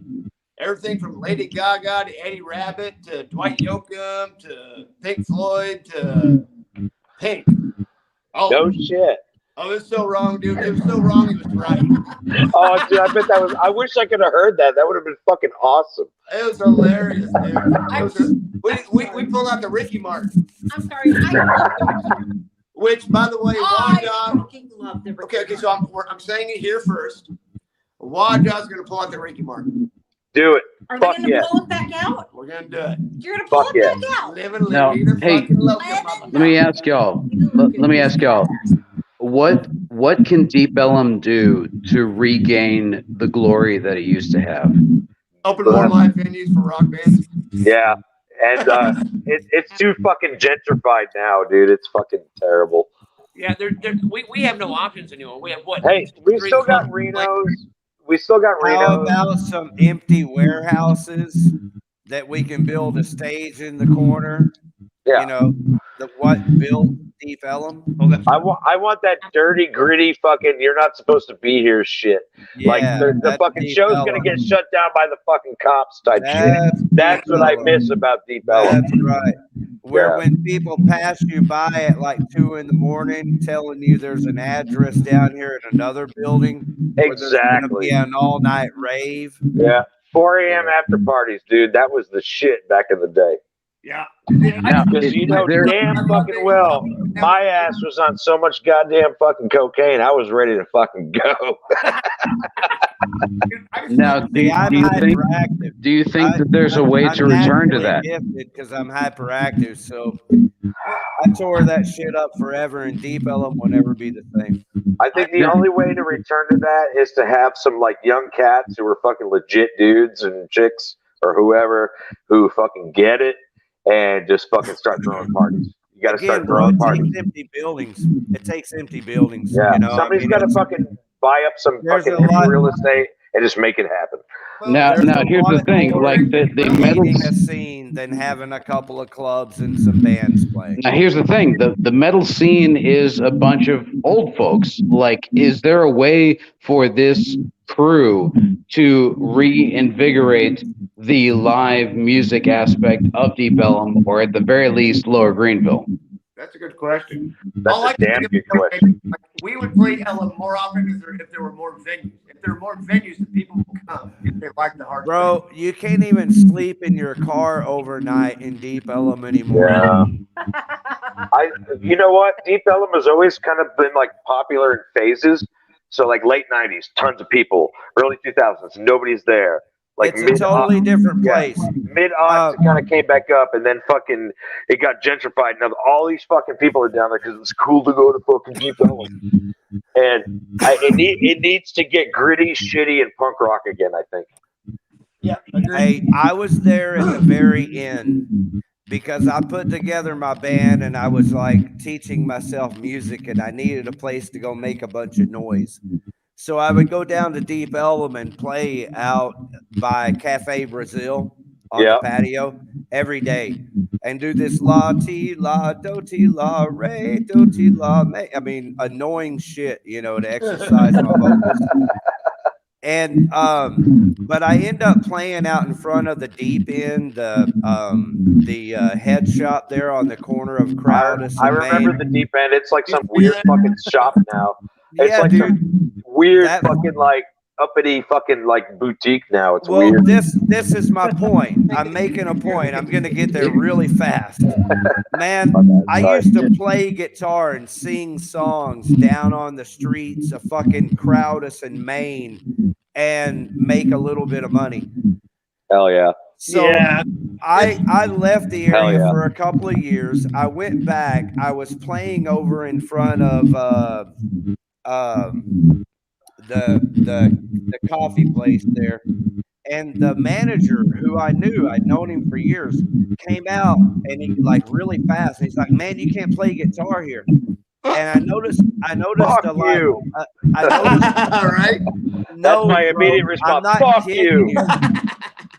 Well, that's my point. Is I did tell him, "Fuck you." You already know that, but is that like there was a official standing there writing him a ticket because I was playing guitar on his patio. Oh, geez. Fucking douche. Fuck that guy. Now that was about Let me- 4 or 5 years ago. Let me ask you. I'm just do you- telling do you, you- Deep Ellum changed forever, and I saw it happen with my own 2 fucking eyes. No. Absolutely. That's It really what has. stops being Deep Ellum right there. No, When that kind of bullshit we've happens, all it's not a music experienced. thing You anymore, won't man. be firing the telephone poles down there. We've all experienced it. So, Not anymore. what do you think could save Deep Ellum? You know what I miss? The days when you could fucking go to a fucking phone pole in Deep Ellum and fucking staple your flyer to that shit. Before fucking Facebook, before fucking MySpace, all that Okay. bullshit. You actually had Okay, to go. I understand. I Okay, think so those days are gone, but yeah. I understand. I understand completely. Now, dealing with the issues that we have to deal with now as artists, what can save Deep Ellum? Do you More live think? venues. Yeah. More live venues to bring the live crowd back to Deep Ellum. Right now, Deep Ellum was known for being a live music area, and right now it's all DJs and Yeah. you know. Oh no, I understand what the problem is. Do you guys, any of you, have a solution? Do you We think? already said empty, sweaty buildings, places you feel like you shouldn't belong there. Now, do you think that the Deep Ellum scene needs to just move outwards to the country, or do you think that Deep Ellum can be saved? I think that Deep Ellum will come back when it's ready to. I agree. I think Deep Ellum can be saved. I think Deep Ellum's beyond saving, and I'll tell you why. I disagree. Is the crime. Yeah, Grego, go ahead. Disagree. People are scared because they don't want to get shot. No. If you watch, if you look at the statistics and you look, it goes in a cycle. Yeah, I agree with Yeah, it goes on a cycle. What we do. It does. Well, We're getting more and more violent as society as time goes on. And I also feel as though that not only, yes, I believe it's like quote unquote more violent, but I also think that it's always kind of been that violent, but now it's more in your face. There's more social media telling you every bad thing that happens down there. Exactly. And I That's remember what being, I remember fucking going to shows at like Red Blood Club and having to fight skinheads. I You know, believe it's always been you know what I mean? as Like violent as it is now. you'd go to a punk show at Now Red. it is social. That was you we were Now we fighting need together with. Now, Wajak did a New Year's show at Red Blood Club back in like 02, I think. And two gangbangers shot each other to death on Commerce right in front of the club. Like while my guitar player was loading his shit out. Scott? Yeah. Was loading his shit out. So, and that's what I'm saying. It's always been that way down there, but then now it's just more. The media's like, oh, shooting in Deep Ellum, shooting in Deep Ellum. I'm like, bro, I got jumped in Deep Ellum back in like '99. Like this shit happens. It's always happened down there. Yeah, and I'm not saying it's any better or worse. I'm just saying that fucking don't let that deter you from going out and having a good time. That shit happens at 4:30 in the morning when you should have been home anyway. I totally agree. It's public perception is what I'm talking about, because now it's all over the news and don't go Deep Ellum, it's dangerous, blah blah blah. Right. It's no different than it has been for us. We've been doing this shit for years. Same Right. as You know, it's just how it's And where all of that is true. social media, we're seeing it where we did. The thing is that you would think you would think that if the threat of violence to you would make you play, it's like, dude, you are in danger of losing your life, so you need to play the best show of your life. So you would think you would think that actually this is a great time to be a member of Deep Ellum, but it's not, because people are so afraid of getting hurt that they don't put their all into the show. Do you agree? Well, to a degree, yeah. I think a band takes time to go down there and load on stage, play their show, load their shit out. They're going to give you the best show they can give you. I think it's the crowd that is the concern. And I think the generational gap too of like people at Trees or at Three Links or at Reno's. I don't think it matters anywhere down there. That's my point though. Is Dave keeps asking, "What's it going to take? What's it going to take?" And I'm trying to point out that there's only a few clubs. It's not the same anything anymore. Right. It's completely different today than what it ever was before. Is Wits End open? Maybe Wits End is oh man, that shit fucking, that sucks if they fucking had to shut down. Bring back Galaxy Club on Main. Bring back all Galaxy Club. Bring back Clearview. Bring back Indigo. Okay, yeah, fucking that's Indigo. what I'm saying. As long as I've known, there's been way more clubs down there booking rock bands, and then also just places out of nowhere booking bands outside behind the building and shit, you know. And then empty buildings, you know. We used to lease empty buildings and do shows in Deep Ellum all the time in empty, sweaty buildings. Yeah, in all honesty, and also stop live music anymore. And also stop turning these wonderful, beautiful venues into eateries. Yes. Yeah. Well, it's too late for that. That's what I'm saying. Is completely that killing Deep the Ellum has historical already aspect of it. changed. So the only real hope left is that it expands, like somewhere between Double Wide and, you know, what we know and Trees. Yeah. I know it used to be great to be able to go down to Deep Ellum and play a show and load our gear back in our hard cases and roll down the street to another venue and play another show. That was a lot of fun. Yeah. Now, hey, I gotta ask all y'all: are there scenes within the Metroplex that you see are taking up where the vacuum is in Deep Ellum that are taking the place? You have Arlington is building up a great fucking scene.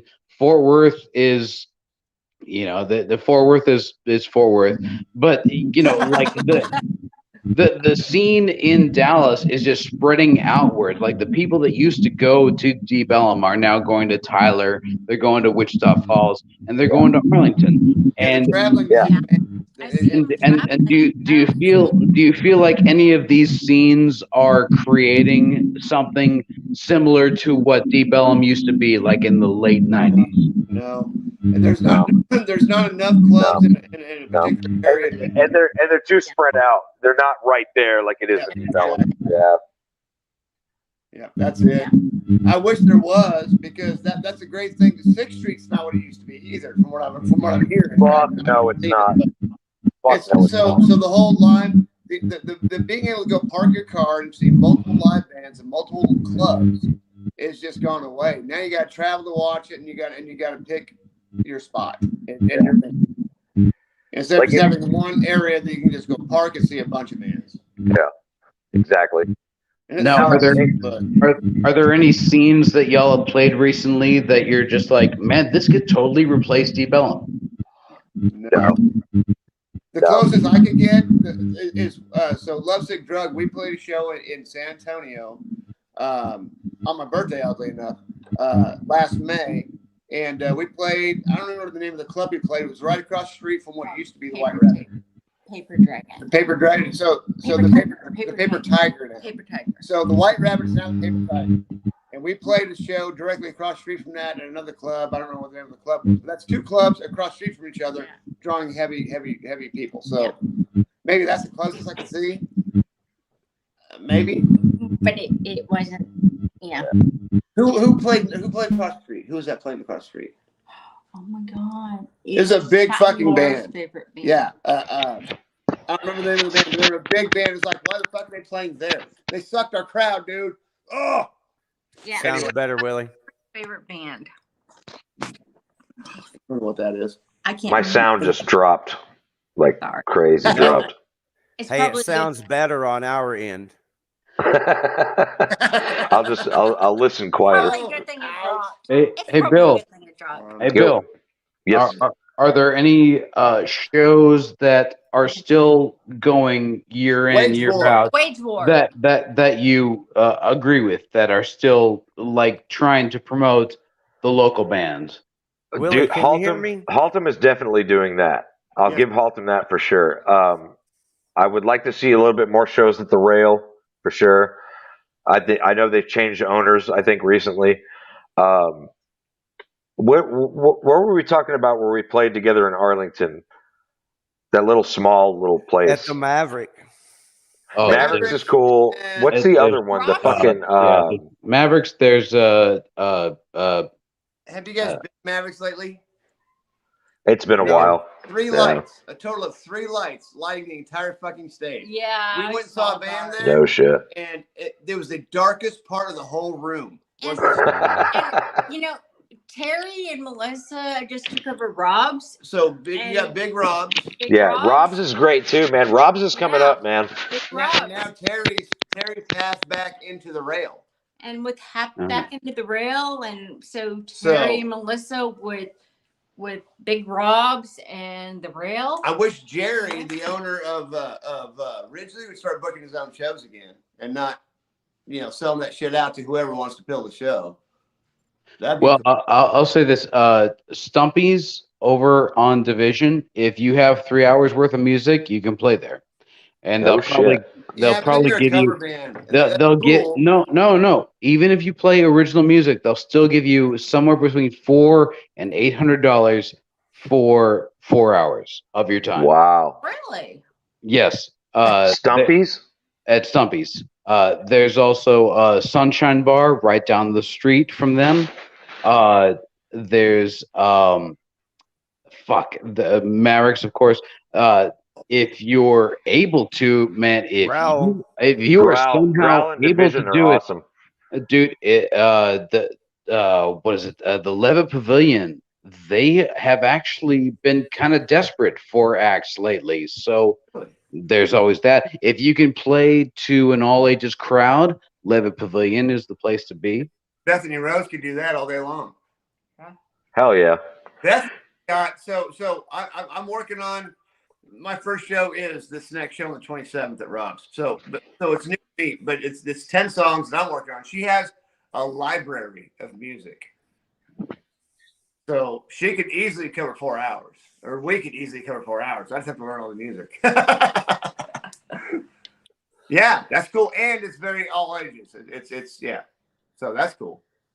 Unlike the heavy, Bethany Rose. yeah, Bethany Rose. Yes. Yep. Hey, Greg, Yes. do you have any amusing Hank stories? Oh my God. I have some amusing Dave and Hank stories. like in Longview. Play I'll be right back. And it is somebody's birthday. I don't remember whose birthday it was, but anyway, it was Waja and Grain, and we played at the owner got hauled off for fucking running guns. What? The Cantons? Yeah, Cantons? Cantons. We played Cantons, and we got rooms right next door at the hotel or the motel. Yeah. And we got 3 rooms. We went and partied at the grain room and the grain and accessories room, if you want to call it that. Our friends, you guys had adjoining rooms, so we played there. And you and Hank, probably more Hank than you, began to totally thrash the room the girls were staying in. And just, I'm talking knocking lamps down, all kinds of crazy shit. We drew an outline of a buddy of mine on your floor in your room in Sharpie, like a dead guy outline. Holy shit, I remember that. Oh yeah. And then Waja, we went back to our pristine room that was at the other end of the fucking building.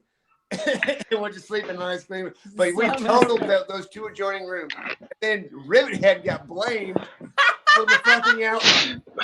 Damn Rivetheads. Those damn Rivetheads. Damn Rivetheads. So did you know that, David? So Steve went to book a room there after we had stayed there, and they thought Rivet had fucked the rooms up, and they were like, no Rivet heads, no Rivet heads. No, those damn Rivet heads. We don't book Rivet heads in here anymore.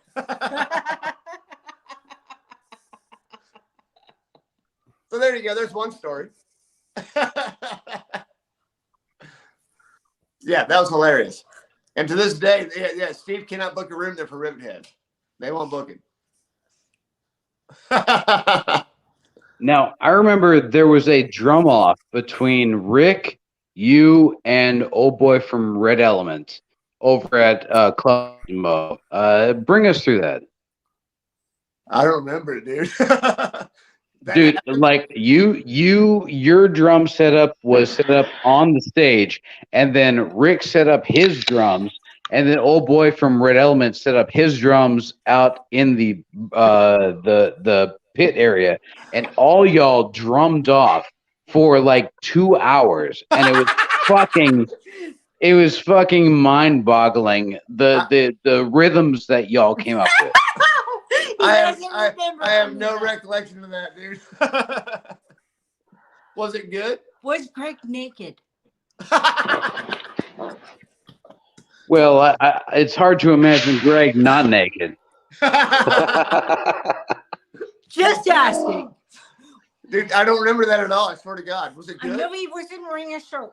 Was he wearing? It was good. It was very good. I want to say it was like the Wednesday. It was like because they would have the quarter beer Wednesdays, so we all just got retarded. And Hank was like 16, and he was just getting loaded off of 25-cent beers. And it was good, but considering he was loaded up a quarter beer, it was like a Saturday, and we all just were like, "Fuck it, let's just fucking just jam," and we literally just watched y'all play drums for like 2 hours, and we were just like, "Holy fuck!" That's awesome. You know, normally I would get bored at shit like this, but the fact that y'all fucking just innovated each other, it was fucking wonderful, man. That's what I love about drummers, man. We're a family, bro. Right? Right? Recognize. Yeah. 1, 2, 3, 4. 1, 2, 3, 4. It's not like a guitar player, man. We're trying to one up each other. It's not like that, dude. If you can count to 4 and do it in time, You're a fucking drummer, man. After Every that, it's all time. style, it's all flavor, it's all what you decide to pick up on your own, dude. You can do whatever you want to do between point A and point B, as long as you hit it at point A and point B. Don't tell me about it. And there's no drummer's gonna hate on you, dude. It's all beautiful, man. It's all groovy. It's all great. Hell yeah, I'm dude. a dancer. I need you drummers. You are badass. I love you drummers. Damn right. My baby. Uh-huh. I love you guys. Now, Bill, before we say goodbye to anybody, I want to ask, what is the message that you want to send with the music that you have created over the last 35 years? Oh man, I don't know. I'm not a songwriter. I just hit stuff. But I guess just fucking rock and roll, have a good fucking time, and don't give a flying fuck about what anybody else thinks about it. If you're having a good time, that's all that fucking matters. Fuck everybody else. Doesn't matter if you're playing in front of 6 people or 600 or 6,000. Just fucking jam the fuck out and don't worry about it. If you're having a great time, it's all you, dude. Fuck everybody else. Oh yeah, man, dude. Fucking Hank told me. Cheers, motherfucker. Yeah, William. dude, Love fucking you for that. Fuck fucking everybody Hank. else. Yeah, fucking Hank told me that you had the perfect fucking voice for any kind of overdubbing shit, and he was right. You have a fucking wonderful fucking overdubbing voice. I hope. Really? Yeah, I really hope that you pursue more involving your voice, because I'm not gonna lie, you have a very powerful voice, and I really hope that you do more with it, sir. I wouldn't even know where to start, dude. Most people just tell me to shut the fuck up. So. Well, if anyone You mean would well, know brother? anything about a powerful voice, it would be David Jarvis. It must be the Yankee in me. I don't know, man. And I'm like super clogged up right now too, and it's like really taking a toll on my ability to do cocaine. But whatever. I gotta say real quick, Rick brought it up, and I gotta tell you, dude, David, you've got a fucking monster voice, dude. Dude, yeah. Oh my God. Oh, I wish I could sing. I can't sing to save my life. Stop it. Dude, Stop you it. and Rick. That's those what's reasons why I funny. fell in love with Grain. David, Alright. if your voice had a Your dick, I would vocal suck and it right his now. All right, stop it. Stop it, all of you. Stop it right now. I thank you very much. Cheers to you guys. Cheers to your voice, David. Cheers. Yeah. I want y'all to know that I love y'all more than you could ever possibly imagine, man. I love you, I brother. love you, brother. I fucking love you, dude, and I do. It's been a long fucking time, bro. We've been friends. I'm telling you, I love you, dude. I do. I still remember. There's so I played a show. I think I played a show. I might not have played it. I just been there, but I was at a show at Tomcats West in Fort Worth, and David, you roll in, and I hadn't seen her in a long time, and you're like, Greg, bro, what's up? You squeezed my neck, and you bought me a shot, and you told me some of the most. I'm not gonna say it on camera, but you told me some of the most. Just say it. Just say it. It's fine. Dude, you were just so fucking cool, man. You just said to me, you're like, Greg, you're one cat that don't get in the way. I don't even. Okay, I'm ad-libbing, dude, because I can't remember exactly. So you're basically like you're a really cool cat, and you're a genuine dude, and you're one of the few genuine dudes I've ever known in this scene. And it'd been 15 years of us working together when you said this, and it just blew me away, dude. And I appreciated it. I just appreciated it. It was very cool. You're awesome. My friend Allison is commenting right now. Cool. I'm just saying. She is an amazing singer. Or I'm drunk. And she's like, Hey, yeah, Grego, sing, we're dude. glad you're Or whatever. drunk, man. I can't read it right now. Hey, but fucking, everybody, William. this chick right here is one of the best vocalists you'll ever hear in your fucking life, dude. I'm serious. She sings for a band called the Sultans, and she's fucking phenomenal. She's fucking amazing. Cheers, Allison. Love you, baby. Is it the Sultans? Cheers, Allison. Cheers, Allison. Yeah, she's fucking phenomenal, dude. Hey, Willie, is it the Sultans? Sultans. Sultans. You, It's my Rhode Island Sultans. The fucking Okay. Sultans. It's fucking retarded. She cheered you back. No, Anyway, she's awesome, dude. Nice. Now, But that's now what David is story. there I remember is there that a moment. message? That's the day I died. Look here. I like this about her. We got a goddamn out of her here. Goddamn. Goddamn it, who? I said goddamn. You say? I don't know. We don't have the live chat in our Damn face. it. All right. Hey, Bill, Greg, Anita, is there a message that you send to the local scene right now? What do you want the local scene to know from you? Don't stop, keep going, and don't be a fucking cocky prick about it. Yep. Support local music. Support your local bands. Support the bands you love.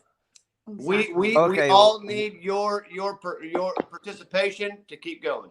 What's that cocky prick shit part about? Because I have a song. There's a called lot of Hard cocky pricks in the Candy Girl. DFW music scene. Agreed. Well, I have a song called Hard Candy Girl, and I catch a little shit from people.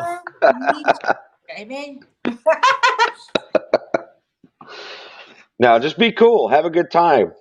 You know, straight up. It's not hard. Just have fun with it. Yeah. You ain't gonna get cocky. You ain't gotta be all up in your own shit, dude. Just have fun with everybody else. All right, Just do what you love to do, man. We only got one life to live. Just one, as far as you know. So you might as well fucking enjoy it. So if you play music and that's what you love to do, then don't fucking stop. Who cares what anybody says? Thank y'all very much.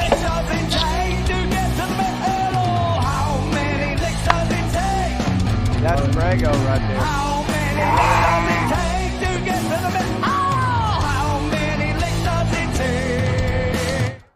That's Grego on drums right there. Fucking Grego is such a badass dude. Dude, no, I'm serious. You fucking, when you're on stage playing, you're just like, fuck yeah, I'm fucking killing it. I'm gonna fuck you up. And I'm like, that dude fucking rules, dude. I love it. I love it. I love it. All right, but William, check this out. The song's kind of cocky.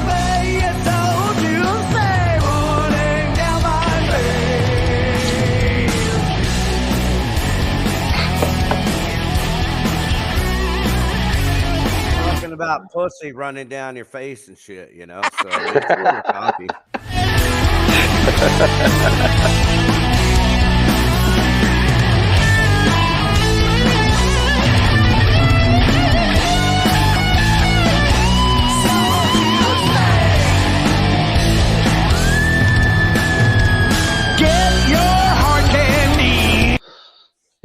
So really, man, all I can say, dude, is I give him the kid, and I just love being there, love having fun. I'm doing me, dude, and I fucking love it. And I love playing with people. I love playing for people.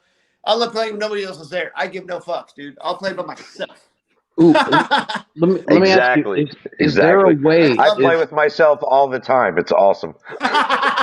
It better be, because I play with myself all the time. Somebody's got to do it. That's right. Let me ask you, is there a way, let me ask you, is there a way to incorporate what is popular with modern music and modern pop music that the DFW scene could incorporate that would actually make it a scene that people will be like, okay, this scene is what it sounds like? Or do you think that everybody? Sorry, I've been drinking bad beers, That's dude. it right there, Bro, That's a little cocky. I got a tower going on over here. I got. No, I get what you're saying, David. You're talking about developing like a Dallas-Fort Worth sound.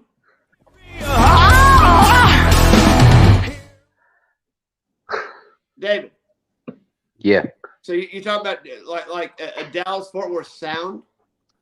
Well, you know how every scene has its own distinct sound. You know, Yeah. fucking Houston has their own sound. You know, Kansas City has their own sound. Is there something that DFW can do to create their own sound rather than just emulate other people's sounds? Well, we used to have that sound, in my opinion, and then when Deep Ellum died, which it has, there's three clubs you can book in Deep Ellum now, maybe four. So we lost the we lost the Dallas-Fort Worth sound. There was a Dallas-Fort Worth sound, but there's not enough clubs right now to really generate enough bands to come to pour into it to develop a new Dallas-Fort Worth sound. We need more clubs. We need more venues so more bands can get out there and play their stuff. And keep in mind when your band does, you know, like make original music like Grain or like how many licks does it take to get to the best? Oh, how many licks does it take? Nobody gives a fuck, bro. You already know that. My take on it is I've always seen DFW as a hub, and I don't know if there could ever be a specific sound that comes from DFW, because I think there's so many different bands and so many different genres that you It'd be a can't just mix of pinpoint, Post like Malone not and since quote unquote Pantera. Pantera, you know, like every Pantera's Dallas, you know what I mean? And I kind of love that about DFW is the fact that it's so eclectic and it's so diverse that pigeonholing it kind of ruins it for me personally. So I want the Wajas and I want the Deeps and I want the I Am Destructions and I want the Turban Norths and I want like all these different things, but I want everybody to fucking be cool and come together and go, hey, you know what? I might be death metal. I might be like old school, you know, classic rock. I might be this, I might be that. Well, we could all still kind of fucking ball up, and a lot of great music in fucking DFW, and I don't think a lot of cities have that. I really don't, even to this day. Do you think, like, I'm not trying to point fingers or anything, but do you think that Deep Elm is hampered by a little bit of racism, where it seems like the metal community, you don't see a whole lot of non-white people, and I feel like if we were more invitive and more, you know, if the scene were more inclusive with you know, people that don't think exactly like we do, but I'm gonna agree and disagree but could at the still same time. totally add something to the scene. Oh, that's But the problem is that there is a stigma with this group of people doing this style of music. I think there is and isn't, because I know plenty of metal bands that have diversity as far as people of color in their ranks.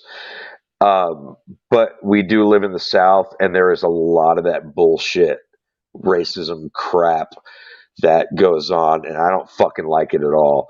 But Well, I mean, I also, DFW is a melting pot of humans.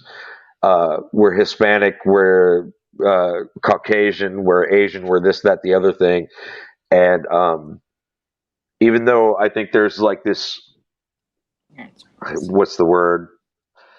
We live in the South, you know what I mean? So I think that it's obviously a predominantly white thing, but I'm actually kind of proud of the diversity that I've seen personally. But I'm sure there's undertones of racist bullshit, and I'm not cool with that at all. Coming from the West Coast, and being in the metal scene out there for a while, I mean, it's the bottom line is as far as it's I think it's a groove thing. I think it's I have seen multiple different ethnicities being at metal shows, but ultimately at the end of the day, hard rock and rock draw a certain crowd, and it's predominantly, you know, Caucasian, unfortunately. But you know, I have seen other you know, ethnicities come out to, you know, and hang out with us. But I feel like the scene would be better served. I feel like the scene it's different music. I feel like the scene would be better served if the lineups were, you know, metal and then rap and then R&B and then folk. Yeah, you start blending those, and then you start getting those cultures mixing, and yeah, that's a good. Yeah, I agree.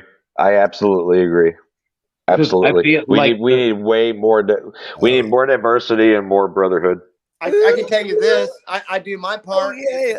Every single fucking band I'm in has chicks in it. So at least I do that. Chicks. They got. And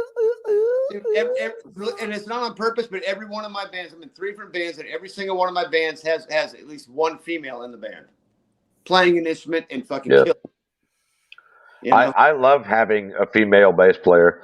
I just think it's so cool and fucking it's different in the sense of like when you see, or at least the masses see a group and it's typically just like 5 white dudes fucking rocking out doing what they do, but to have like, you know, people of color and women and just a mix, that's what it needs to be, because we're all a mix. In a predominantly male white fucking, you know, set of bullshit, it's nice to have some fucking, you know, a mix of color and a mix of diversity and a mix of fucking gender and all that shit, dude. I love that shit. It's all about Kind of like this kind of music here. He wants to hear Yeah. that kind of music. Oh, baby. Like, we may live in the South, but DFW is so diverse that I think we kind of, I would like to think that we set a tone of like, it doesn't matter who the fuck you are, where the fuck you come from. Like, I'm a little fucking Italian prick from Rhode Island who came down here to play music, you know? Yep, agreed. Dude, I was hanging out with, so we hung out with Charles from Hellified over New Year's. And, Oh, no shit? Yeah, and we spent New Year's with him. We talked. I was up with him at 5 o'clock in the fucking morning talking about that shit. Hell yeah. We're the Hellified Funk crew. I fucking love Hellified. We need to bring Hellified back. One of the first bands I saw when I moved here. Yeah, Dude, fucking Hellified, fucking Ugly Mustard. Do you remember Ugly Mustard? That was before my time. I moved here after they left. But I've heard a shit ton of. Here's to Hellified, Charles. Fucking Charles, man. And the sunrise. Hell yeah. Fucking Charles. White Trash Fucking, Day, dude. I'd like to see Pimpadelic come back, like for real. I used That'd to be see cool. him at Fuck Universal Pimpadelic. Rehearsal and Diamond I already Jim's know where all you're the coming time. from with that. I got a story about Pimpadelic. Those dude. pieces I of don't shit wanna say tried it to out loud. jump me in a fucking hotel room because I said the wrong thing because they were all fucked up on coke. Yo, those guys were fucking crazy. Band wise, I liked them. As people, fuck those dudes. Yeah, they can go fuck themselves. Yeah, yeah. So we did a I'm show not going to say the name, but back you in know who I'm talking about. 05. Yeah, all of I them. did Yeah. in Austin, and it's a full bill, and then Pimpadelic came on the end of the bill. Right, they were added by another band, so they it was at the back room, and so they headlined, and the drummer at the time made every other fucking drummer on the bill play on the floor. He needed the riser for his little 5-piece, 2 crashes, ride, and hi-hat. He had to have the riser, which is where the monitor was. Yeah. The rest of us got to play with no fucking monitor all night. And guess what? We still fucking played better than they did. All of us. Fuck yeah. And then their asses got kicked out while the rest of us stayed inside and drank till like 3 o'clock in the fucking morning. That band we- got popular because they were assholes, not because they were good musicians. No, I'll tell you why they got popular, because they had the hookup on cocaine, Yeah. and because Easy Jesus was fucking David Allan Coe's fucking nephew. You mean Donnie? Donnie. I'll tell you what, though. Fucking Easy Jesus my ass. The guy's name's Donnie. Fuck him. You know, I try to be friendly with them, but yeah, they try to jumping fucking New Year's 2006 because I said something that I didn't agree with, and you know what? Fuck them. The live show sucked. Fuck 'em. The live show sucked. They didn't have any cocaine, and they were fucking douchebags. I liked them back in the day as a band. As people, I did not like them at all. I partied with them a couple of times, and it was not a good time. Dude, I had that one show, and I had enough of them, dude. One show, and like I said, I sold their next drummer a pair of DW 5000 double pedals, and he was a cool guy. A gringo. He was a gringo. Wasn't a Mexican. He was a gringo, but he was a cool guy. The guy who douched us on stage was a Mexican dude. Mexican drummer. I'm not sure who he was, but and now their drummer is the drummer for Soul Shifter, which I love Soul Shifter. Except Which drummer? The fat one. The big white dude. Damn. With the shadow. You know, the fat one. Soul Shifter back. He was the drummer that was fat.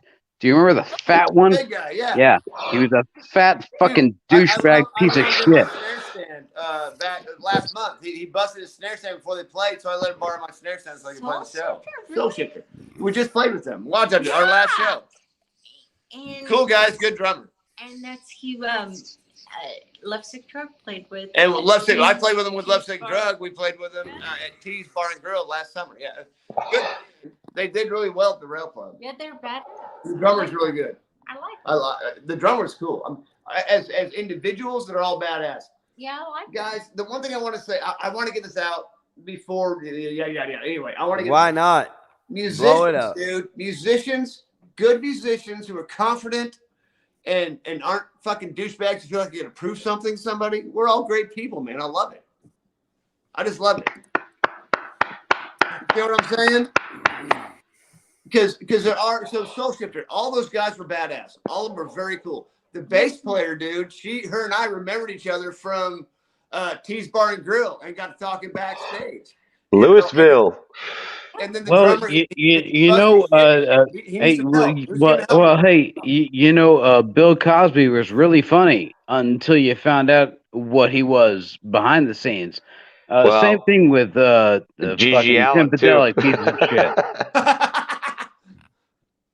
Yeah. No, well, Pimpedelic was never cool to other bands around them. Those fuckers would go in the green room and park their asses and not talk to anybody. They've got a point.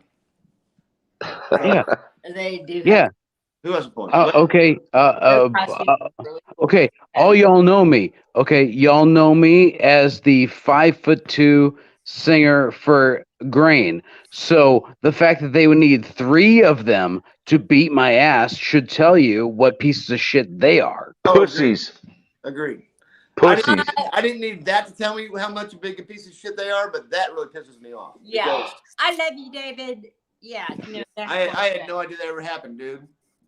You know me. I want to get along with everybody. I love everybody. Yeah. I love getting along with everybody. I've been in situations like that too, where I'm like, why do these motherfuckers want to fuck with me? Like, what the fuck did I do? Yes. But here we are. David's badass. Yeah. Cheers, Dave. Love you again. See, that's what I'm talking about, though. So, David, you can appreciate this. You can appreciate this. Huh? They have a problem with David? They're fucking douchebags. They have a problem with everybody. Oh, they have to if they have a problem with David. Remember back in the day, remember Grain, My Plastic. There he is right there. Just fucking, you remember that whole thing we had? Hey! Oh, shit! Big love. Big love right here tonight. Let me suck that dick, boy. Dig it. What a good looking man. It's my 4th orgasm this evening on Outlaw Video TV. Blow your brains out with Ricky Warden and David Jarvis, our special guest. But David, you remember what I'm talking about? The whole fucking family we had when we were playing fucking Ridgely Metal Fest and playing fucking Cantons and playing fucking wherever we played, dude. But you guys, my plastic friends, us, and a host of other bands, right? Is a big family. And that's what we need in the scene, is to have a family again. People stop getting this whole fucking rock star chip on their shoulder and just be bros and sisters with Love you, Grego. The girls of the other bands. Cock stars. Right. Wow, that you get it so far up there. I'm looking like straight up the ceiling. Straight up your left nostril. He's like, what? Stage I right. didn't help you. You still up at the ceiling. I'm not looking. I'm looking at the garage door right now, honey. You're still at the ceiling on him. Well, I'll tell you what makes the scene better is that everybody helps each other. That's the problem. Nobody helps each other anymore. Agreed. Yeah. Like David They're Jarvis. only out for themselves. Yep. But you know, the ones who don't know, the ones who know, we know. You know. Yeah. Like, You got to find the diamonds in the rough. You got to sift through all the bullshit to get to the real motherfuckers. And see, here's the thing. like if you were to break down the musical popularity of DFW, metal is a small fucking slice of the pie. It is. It is. And yet, still, in that small slice of pie, people are still trying to cut the legs out of each other. Yeah. Well, it's a niche market, but people shouldn't be trying to cut each other's nuts off. They should be trying to band together and make it big. I'm telling you. It goes back to that competitive bullshit. It's not a fucking sport. It's not a football game. It's fucking music. It's art. Fucking love one another and fucking do it. Exactly. Dude, if you are able to hook up with another artist in DFW that makes the exact opposite music that you make, and you're able to create and collaborate with them, then you create a new style of music. Yeah.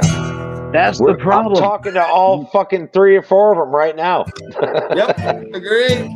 Like, dude, if you go back and you listen to fucking Pavarotti working with Max Cavalera, you know, like you say, Max Cavalera from Soulfly and Sepultura working with Pavarotti, that doesn't make any sense. But then you listen to the concert that they made and you're like, holy shit, there is a different style of music that can be created from just these two separate mindsets collaborating and colliding into each other. And that's the problem. Nobody in Dallas wants to collaborate with non versions of whatever they're making. If you make alternative rock or you make alternative metal, you for some reason just don't want to work with the other people working further uptown. I do, and that's exactly Roma's Burnin is a perfect example of that, because when I was in Roma's Burnin, completely different genre than I was used to or even into, but it was so fucking fun and so amazing, and it was nice and refreshing just to fucking change it up and just to open my mind up and go, you know what, I'm going to fucking try something different, and I'm just going to have fun with it. And it was amazing. For the 2 years I did it, it was fucking phenomenal, and we needed more of that. Well, see, and that's fucking phenomenal. That's the problem with everybody in the scene. You, the viewers, do not appreciate the music that is coming out that is new. And yes, you immediately give it fucking the stigma where it's like, okay, this is Drake, this is Kendrick Lamar, and therefore they are a different ilk of music, when you don't realize that there is an opportunity for all of y'all, for every single one of y'all, for Waja, for fucking the Deep, to work with these artists that have been working in DFW for fucking 20 years. Hey, David Jarvis, while you pour your heart out, I'm saying there are amazing artists. There are amazing artists in this scene that people just overlook because of stylistic or because of racial fucking preconceived notions. And that is a fucking the terrible thing to think, man. There are so much amazing music that can be created when you bring your style to this other style. And I agree. Don't sell yourself short. Don't sell yourself short. Get out there and fucking try something different. There are so many fucking pies that can be created with this, man. David, that's where Bethany Rose is coming from, dude. So she drafted me out of Waja. Andrew plays guitar for Dark Avenue and Bethany, and now we're looking for a bass player. We have guns for hire. I'll play bass, but we're looking for a permanent bass player. But that's the whole thing. We're fusing all this different shit together, man. Yeah, but I'm just saying, if y'all took the time to check out fucking Marcelo Super or fucking Jonathan Fats Dangerfield or fucking Ty from fucking Alpha Omega over in Fort Worth, there is so much collaboration that can be done that can create so many new styles, but nobody wants to fucking do it because okay. I'm down. Let's do it. I'm not accusing anybody of anything, but there is a racial stereotype where it's like, okay, they do rap, they do R&B.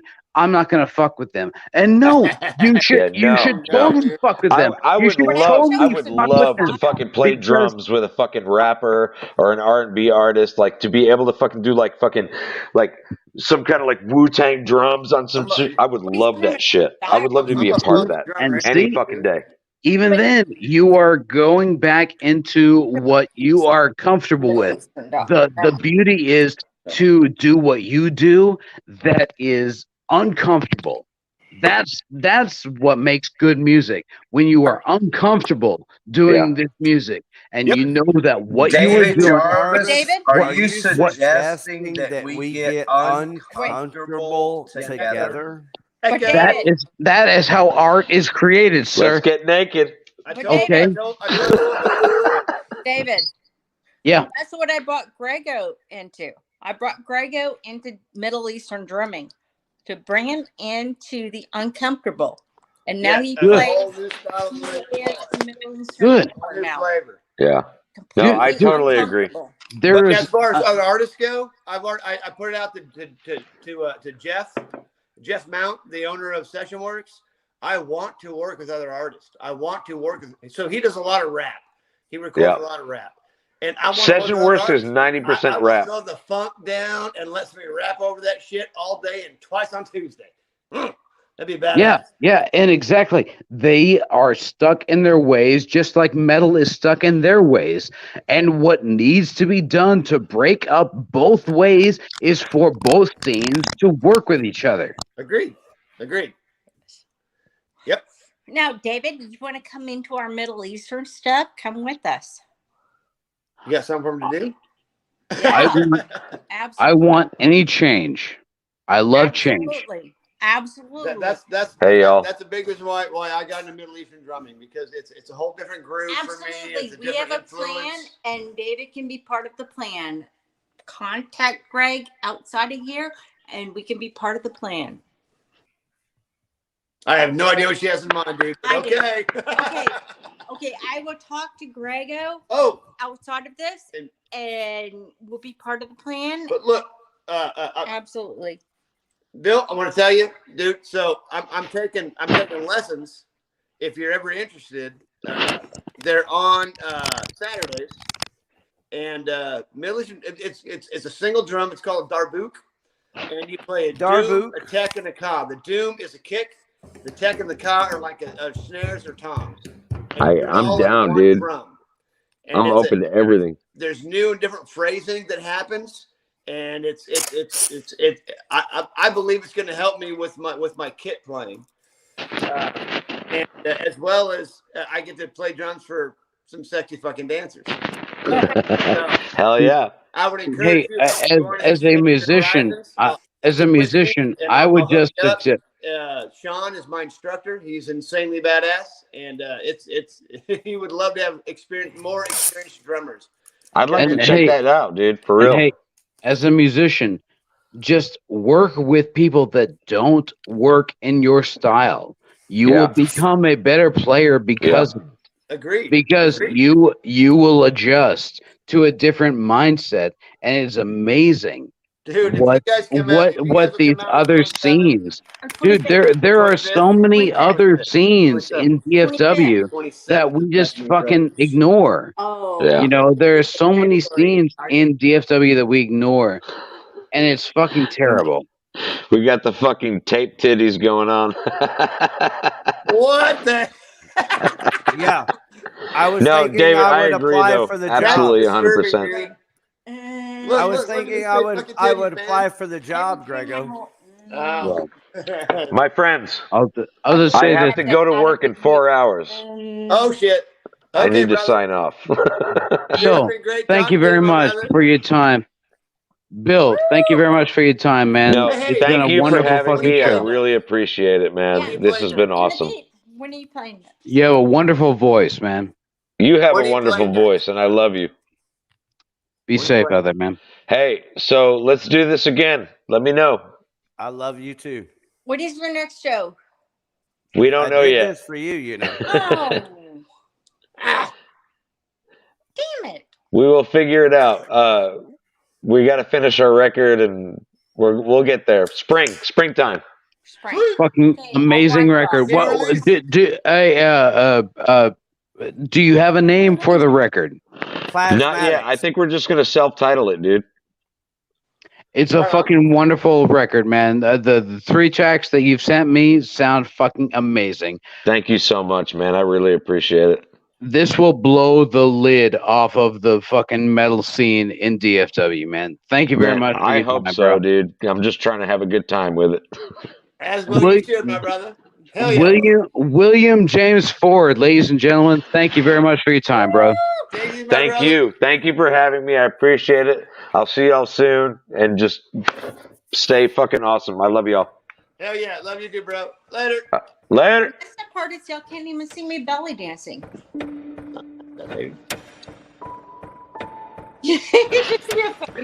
I tried to leave, but it didn't happen. I'm belly dancing underneath here.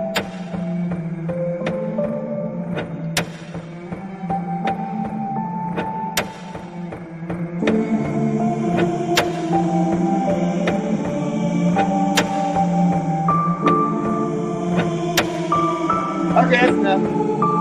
That's all.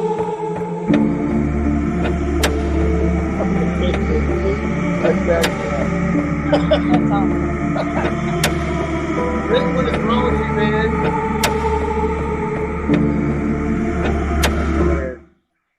Hey, What is Gregor, wrong with you, bro? I'm ready for you, baby. Oh, I love it. I love it. Hey, man, you're one of my inspirations, you know. Oh shit. You know, Open up the I tape play video thing. music every day, right? Do I what? have my guitar right here. Hey, Greg. I play music every day. Hey, Greg. Yeah, man. When's the new Waja album coming out? It we're done. We're waiting to set up a release date in spring. So it's already recorded. Tracks are done. Where is your album release album gonna come out? Probably What gonna be trees. venue? It'll probably be trees. That's what we're working on. So Do you have the lineup for the show? sometime this spring. Do you have the lineup for the show all set? Nope, not yet. I'm still trying to get Laura to confirm trees and for us to confirm a date. So it's still the release is in its infancy. What's it like working with Laura? Working with Laura. And how much tequila does she drink? A lot. At practice, none. When we go to practice, her and Scott drink beer, and I drink Propel fitness water, and that's it. And then we practice. Now, when we just hang out, yeah, we drink a lot of tequila. They drink more tequila than we drink. But the working with Laura is great, dude. So I drafted her into Waja because it just happened to be that I took my youngest son to his first rock concert at Amplified when it was still Gas Monkey. Yeah. And it was right before COVID hit. And I met with Laura because she hooked us up with VIP because she's that good. I asked her about getting Faded Grace on a bill with Waja, and she said, "Well, Faded Grace isn't playing anymore." I said, "Well, so what do you want to still play?" She goes, "Yes." I said, "Okay, I'll find you a band. You give me a couple months, I'll find you a band." And then during COVID, Jake quit the band. And so I called Laura, and within 5 days, she was our bass player. And she is everything that I thought she would be. She's a workhorse. She loves to write. You will hear her influence on this CD because she's had a hand in writing every one of these songs you're going to hear on the CD. and it's given Waja like a new and different flavor. That's great. I love it. And Laura. yeah, so she's great to work with. Yeah. Ooh, sorry, burp. Hello, but yeah, great to work with. I'm just kidding. I'm happy and proud to be in a band with her for sure. I love Laura. She's a badass. Mm-hmm. To answer your question? Yeah, what's it like to work with Laura? She's great. I love it. And Waja, David, as you can imagine, because you've known Laura and Waja for a long time, has challenged her ability. Yes. And she stepped up to the plate, and she's upped her game, and she's playing the shit that Scott writes, which is not easy. Now, Laura will do shot for shot with you. She is not shy. Yeah, forget about drinking. She'll drink both of us on the table. Out-drink us all. So if you ever want a shot, you can yeah. Now, I'm sure that I'm gonna get a lot of shit for this, but does Laura bring up Hank at all? No. No. Laura, actually, even before her and Scott got married, before they were dating, before they were seeing each other. So Laura, when she first joined the band, she came to work with me. And she worked for me for a while, and I trained her in doing the stuff that I do during the day. And we'd spend the whole day in the truck, and she never really brought up Hank at all. No, that would be really bad if she brought up Hank. Well, now, yeah. Yeah, that would be really bad if she in the truck with her brother. That would be some big in issues. the truck with her brother 2 years ago. She didn't bring Hank up. Yeah, but that would be big issues if she did. I'm just saying. Now, not then. I could give a fuck. Yeah, well, we wouldn't give a fuck. Okay, so but that would be big issues with Scott if she did. She Just doesn't. She doesn't bring up Hank now because she's married to our guitar player, but she never has brought up Hank even when she wasn't. Okay. Make any sense? I just asked because this is my brother. And I totally agree. care deeply for his mental well-being, and I'm not gonna lie. It depends on the day whether or not he wants to kill himself.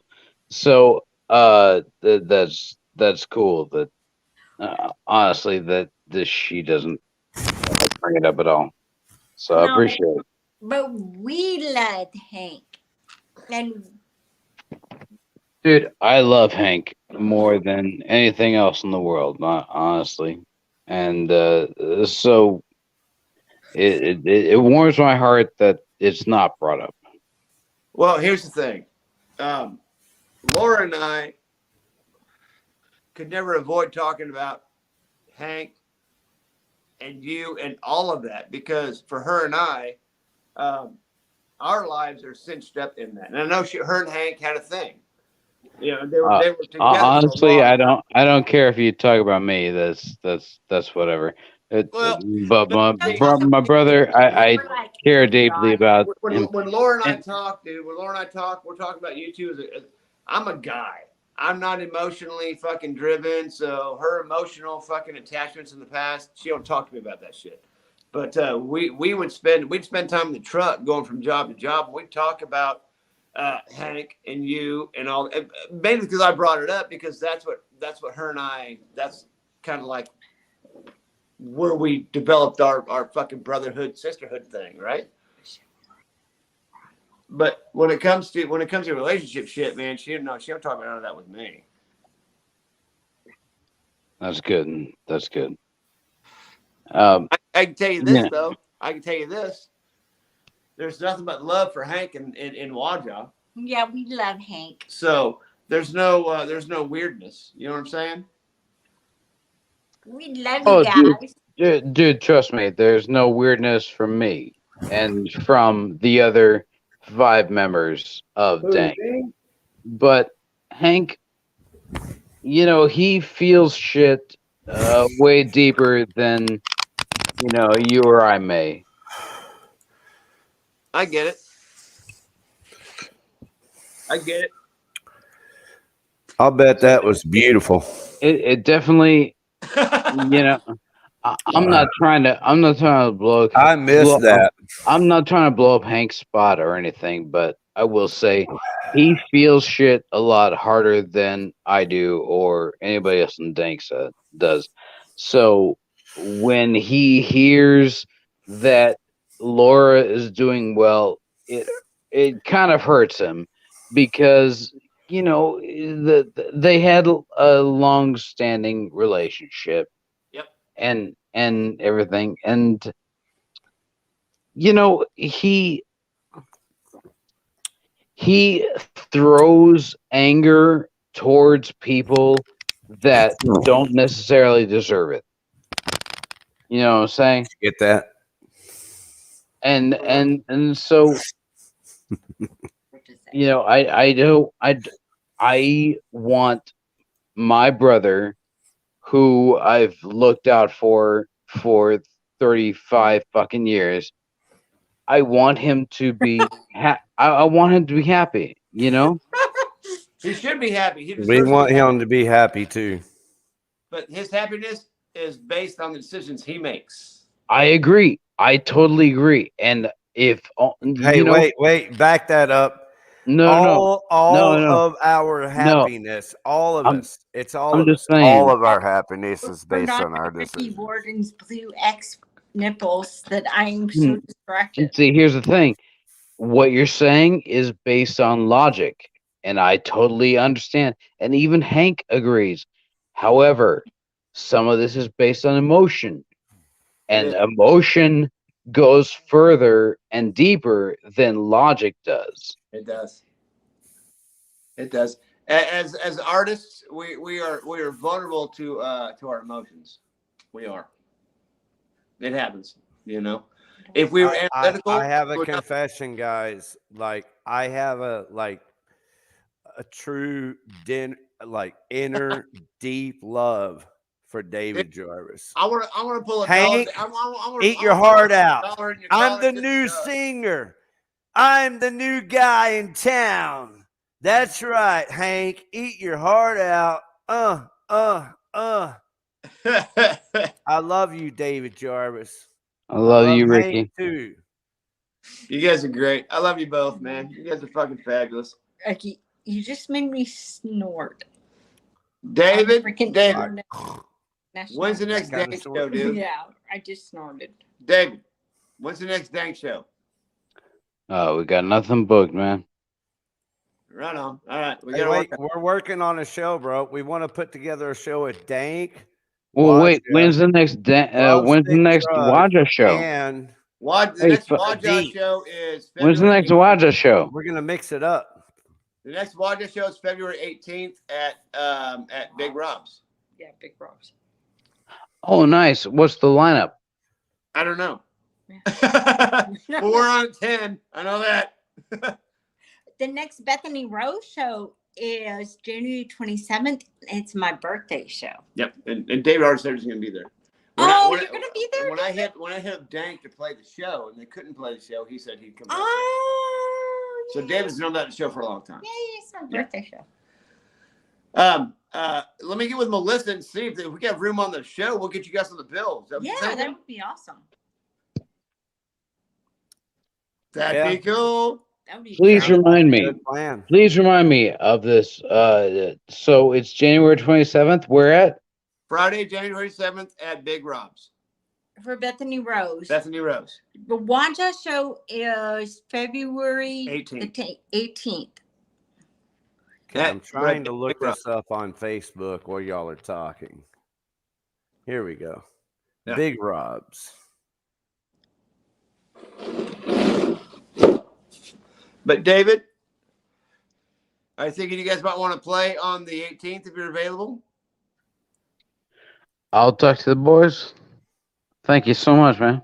I'll talk to Melissa and see what she's got. So she booked us. I'm not sure who else she has on the bill yet, but we'll see if we can get you guys on the fucking bill. That'd be badass. My only hesitancy is the problem is that Hank might talk to Laura. That'd be And okay. I'd really, man, here's the thing. Nobody understands. I have to drive. Now I understand have to why you drive guys are Hank. talking about I it. have to drive Hank from the show. And goddamn, is that fucking annoying when he has something on his mind that he is just drunk and he just this, that, and the other. And I'm just like, bro, shut the fuck up. And he won't listen to me when I say shut the fuck up. Well, because he gets drunk and he's drunk and feeling emotions and all that shit. I don't know what happened between him and Laura, dude. I don't know, but guess what? I'm sure that if he would have applied himself, he could have changed it, and he didn't. Well, hey everybody, guess what? Check out what I got going on. I right here on agree. the Thank screen. you, Greg. I agree as far as applying yourself and making yourself better, but no, just fucking. Bro, Yeah. both of them have done that, you know. I love But- Hank and I love Laura, but they got their own grooves now, dude. And Hank's got to accept the fact he's got his own groove. He's got his groove. I agree. I agree completely. Oh, yeah, wow, that's us. that's us. Where was that? Love you guys. Y'all are fucking awesome. It's on your Facebook page. Oh, Yes, sweet. yes, I'll take it. it's us. Dude, so just for the record, I don't do Facebook that much. Like it's been like I've been on That's Facebook us. 2 or 3 times That's in the us. last like since October. I got to get back on Facebook and do more Facebook shit. I just don't do a lot of Facebook shit. I'm sorry. Yeah, you are bad about being I'm Facebook. horrible about it. Yeah, you are. But I'm All right, busy. check man. that out. 3 There's bands the, from my there's own the company, and I'm Waja busy. Facebook. How do you say that? Waja. Waja. Waja. That's it. Okay, now check this out. There's not an update. December 17th. Oh, And shit. there's Oh, not okay. an update on Big Rob's for Well- those shows either. Hey, Anita, Yes. and also Greg. Yes. When was the last time y'all played Deep Elm? When was the last time I played Develop? That's a kick-ass picture, though. There's Oh, that- Laura. There's Greg. Yep. There's the man, the singer. I think that was the last time I played Develop with Islander. Yeah. Yeah. I think that was the last time I played Develop. What do y'all think, Last picture is posted. Huh? Anita, and Greg? Yes. What can save Deep Elm? In my opinion, more venues to make it a live music location again. Right now, it's not a live music location anymore. It's not. There's not enough clubs to make it a live, a destination for live music. Right now, it's a destination for yuppie clubs, dance clubs, yuppie food, dance clubs, and you have a few rock bars. If Deep Elm wants to be Deep Elm again, they've got to establish a live music identity, and they're not doing that anymore. In my opinion is time. My opinion is Yeah, but what do that you do it with the goes in time? cycles, and it's time. But what do you do with that time, honey? My opinion is time. It revolves in cycles. So you think it's going to automatically come back on its own? I do. Okay. I think And it see, revolves in here's where I think will bring Deep Elm back. You need at least 3 or 4 bands that are exciting to see live, and that's what will bring Deep Elm back. David Jarvis, you're the man. You cannot have these cover bands bring the scene back. True. Because okay, this is a scene. The Deep Elm. When you think Deep Elm, you think original bands. But you got to have the clubs, man. The clubs have to be there for the bands to play in. Otherwise, agreed. However, there are no rules on playing on the side of the road. Right on. What I remember the 16. Wait a minute. Wait. Where am I hiding my weed again? Oh, shit. I remember the 16-year-old me coming to Deep Elm and having the entire streets packed full. And Yeah, that's what David's talking about. How do we get back there? through the streets, not being able to park anywhere. I mean, just being packed. Honey, that's what David's talking about. How do we get back there? I get that. So how did that happen? How do we get back there? How do we get back there? The monkey. All right. I have a suggestion. It comes through sweaty buildings, you know. It's not the nice fancy clubs with all the air conditioning. It's a lot of kids willing to risk it all in a sweaty ass fucking building. The problem and with listen that is, to a kick ass fucking song like this. I don't think it's gonna happen.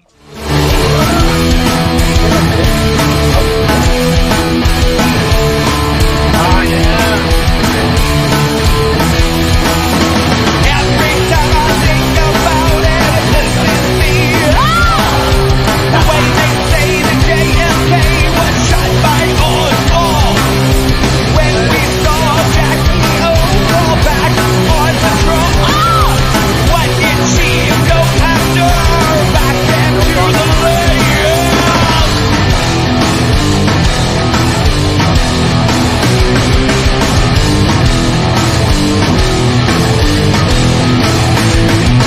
Tell you the truth, but I don't want to tell you the truth, but don't fucking want to tell you the truth, but I don't want to tell you the truth.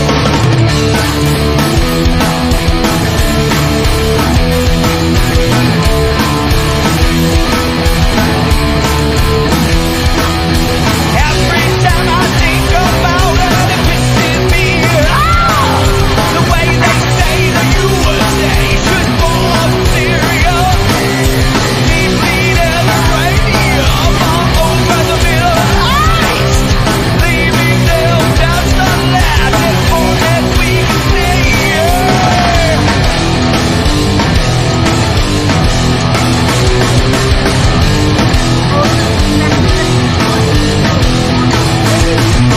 Tell you the truth, but I don't want to tell you the truth, but don't fucking want to tell you the truth, but I don't want to tell you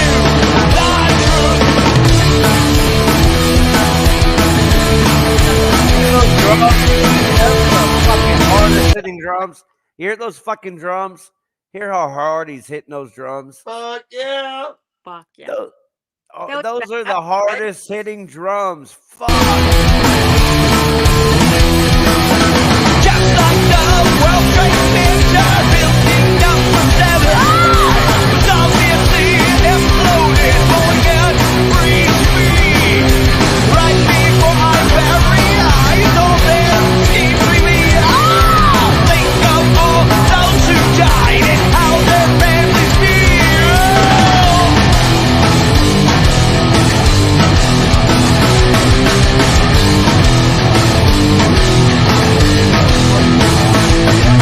Tell you the truth, but I don't want to tell you the truth, but don't fucking want to tell you the truth, but I don't want to tell you the truth.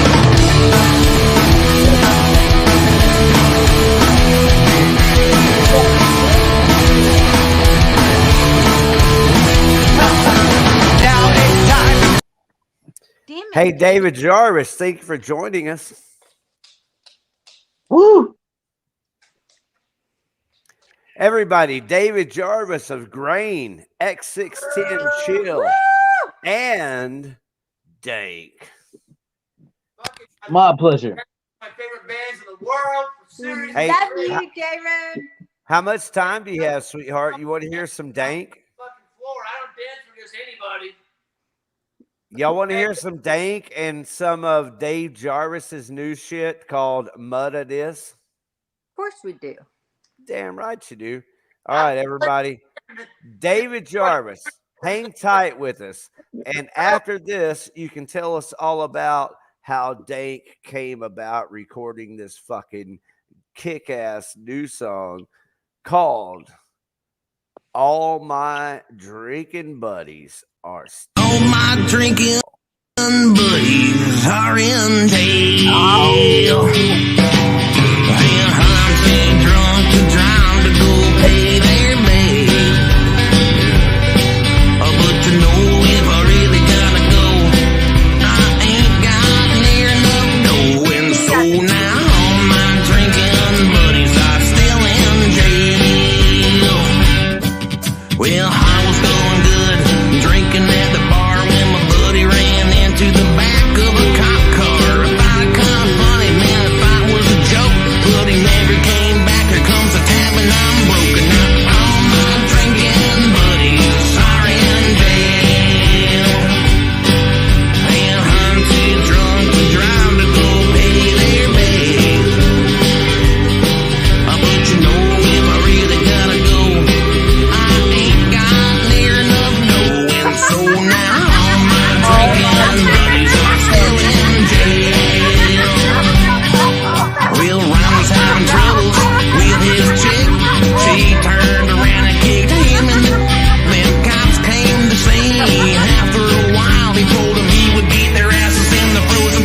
used to hallucinating at noon. She ran to school with stop sign in my stolen car. So they took her to the pokey for a little R&R. Now all my drinking buddies are in jail. And I'm too drunk to drive to go pay their bills. But you know if I really gotta go, I ain't got near enough going. So now all my drinking buddies are still in jail. Yeah, all my drinking buddies are running in jail. Hang hand, motherfuckers. 1, 2, 3, 4.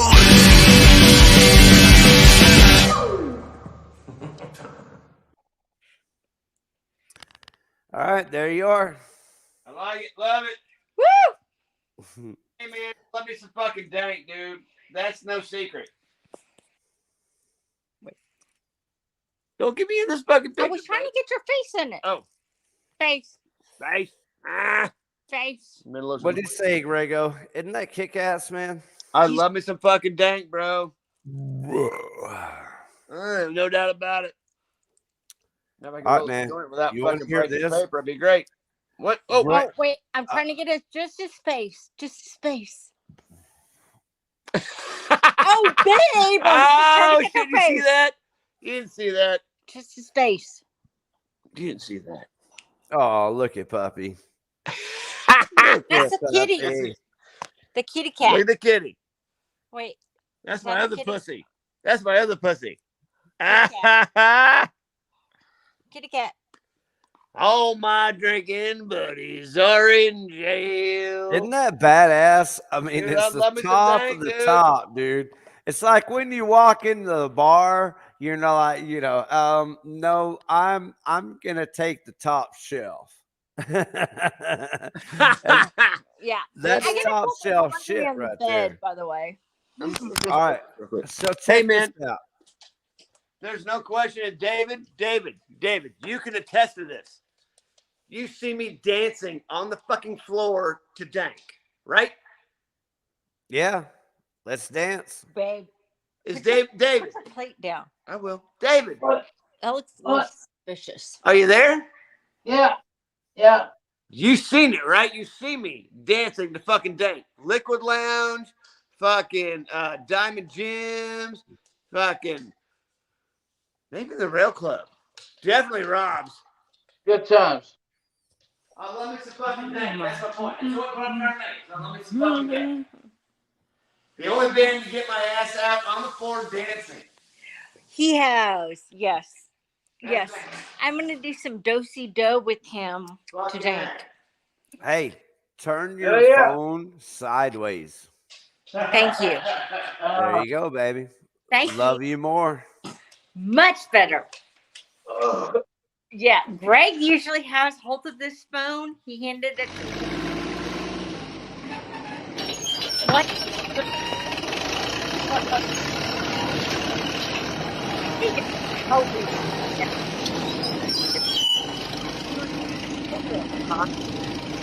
We're gonna hold off on that. Hey, what's that behind you? In just a second. He's smoking a cigarette now. All my drinking buddies are in jail. Hey, bro. You know my song, "Oh Goddamn," right? I think this is the part of the video where we're going to go into delete. Like, I'm not kidding. I'm going to do this somewhere in the future. Yeah. We get so drunk and we're having a good time that I'll just delete that. You know what I'm saying? Like, yeah, That's really. why I tried to hide the video. Well, No, Hide I'm the just video. saying we can do like a 2-hour video, and then the next 3 hours I'll delete. Okay. Say, I like that. Yeah, so I it's like that. You just it's edit a out one-time what you deal. showed. All I'm saying is I can like hold that. off so long before I gotta do what I do. All right, so here's "Oh Goddamn It." It goes like this. I know 1, 2, 3, 4, right? It goes, Yep. boom, boom, boom, boom. I gotta grab my pick.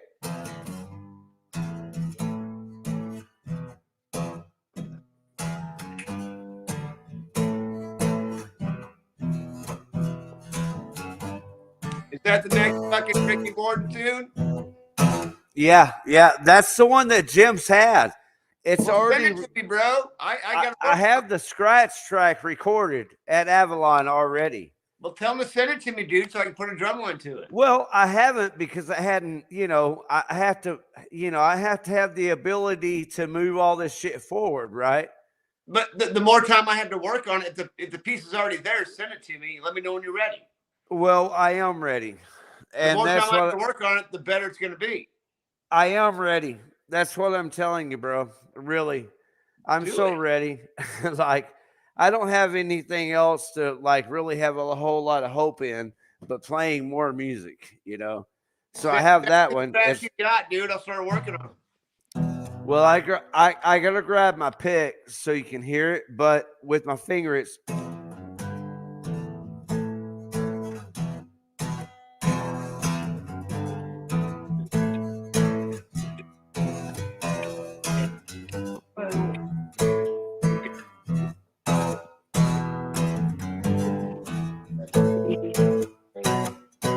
Yeah. And then it kicks in from there. Dude, Dropbox it to me. I'll start working on it. It's really totally punk rock. And it's kind of funny when I hear everybody talk about, oh, we need like real original music. And I just sit here and think, well, you're saying everything that I'm doing, The only thing that's changed is I take care of my grandson, And I don't want to say that now with my titties taped up, but I love those taped up titties. That's great. What else you gonna do? You're gonna have a good time. Oh, I need to go get my vape. Okay, bro. I can pick up my guitar and play like 20 songs all the way through. Well, you gotta send me some timing. tracks to work on, dude. You gotta send me some tracks to work on. I mean, I know we're all like on the air and we're on the show and all that stuff, but I'm telling you, dude, just send me some tracks so I can start working on them. Even if you can't, even if you're not ready to go to the studio, still send me what you've got so I can start working on it. Yeah. The more prepared I am, the better my track will be for you. That's what I'm telling you, Grego. As I am, bro. I am. I'm like so ready. Then tell Jim to send that shit to me, dude. Here, I wish Dave Jarvis were here or something so I could grab a race. I could grab my pick. Did he already sign off? No, he's not here. It's just me and you. Say goodbye, dude. He did. We've all said goodbye a couple of times already. Oh, we did. We haven't said goodbye yet. Yeah, that's the beauty of this, bro.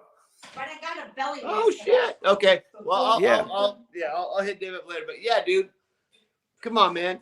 Send me what you got, dude, so I can start working on it. I want to give you the best drum I can.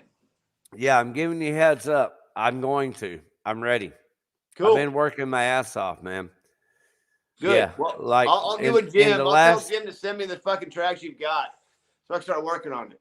Well, I've got that one. It's 120 BPM. So cool. So it's 120, just like the others. It's crazy, they're all like right there. And that one sounded really blues to me. Yeah. It does until it kicks in. It does until it kicks in, and when it kicks in, it's totally punk rock. So when it kicks in, it's.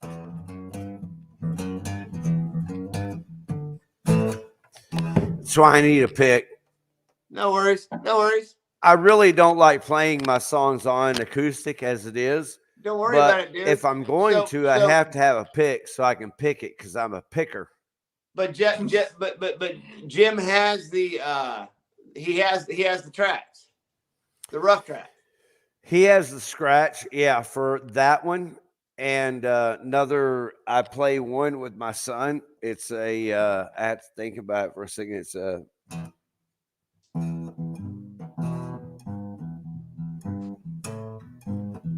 It's a, train song. Train. Oh, take me on out of this. I'll play it for you. Check it out. I don't need a pick to do this. Check it out.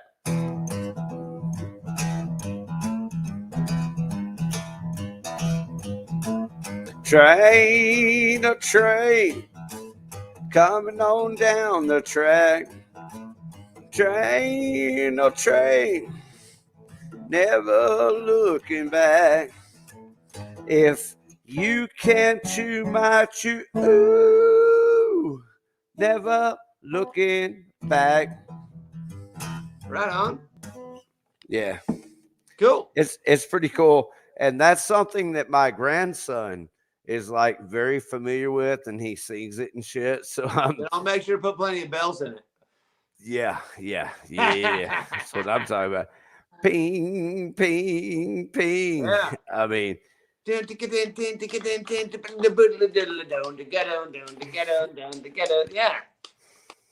Dude, yeah. So well, and here's something else is that I have the track for the song that I was telling you about, the first one.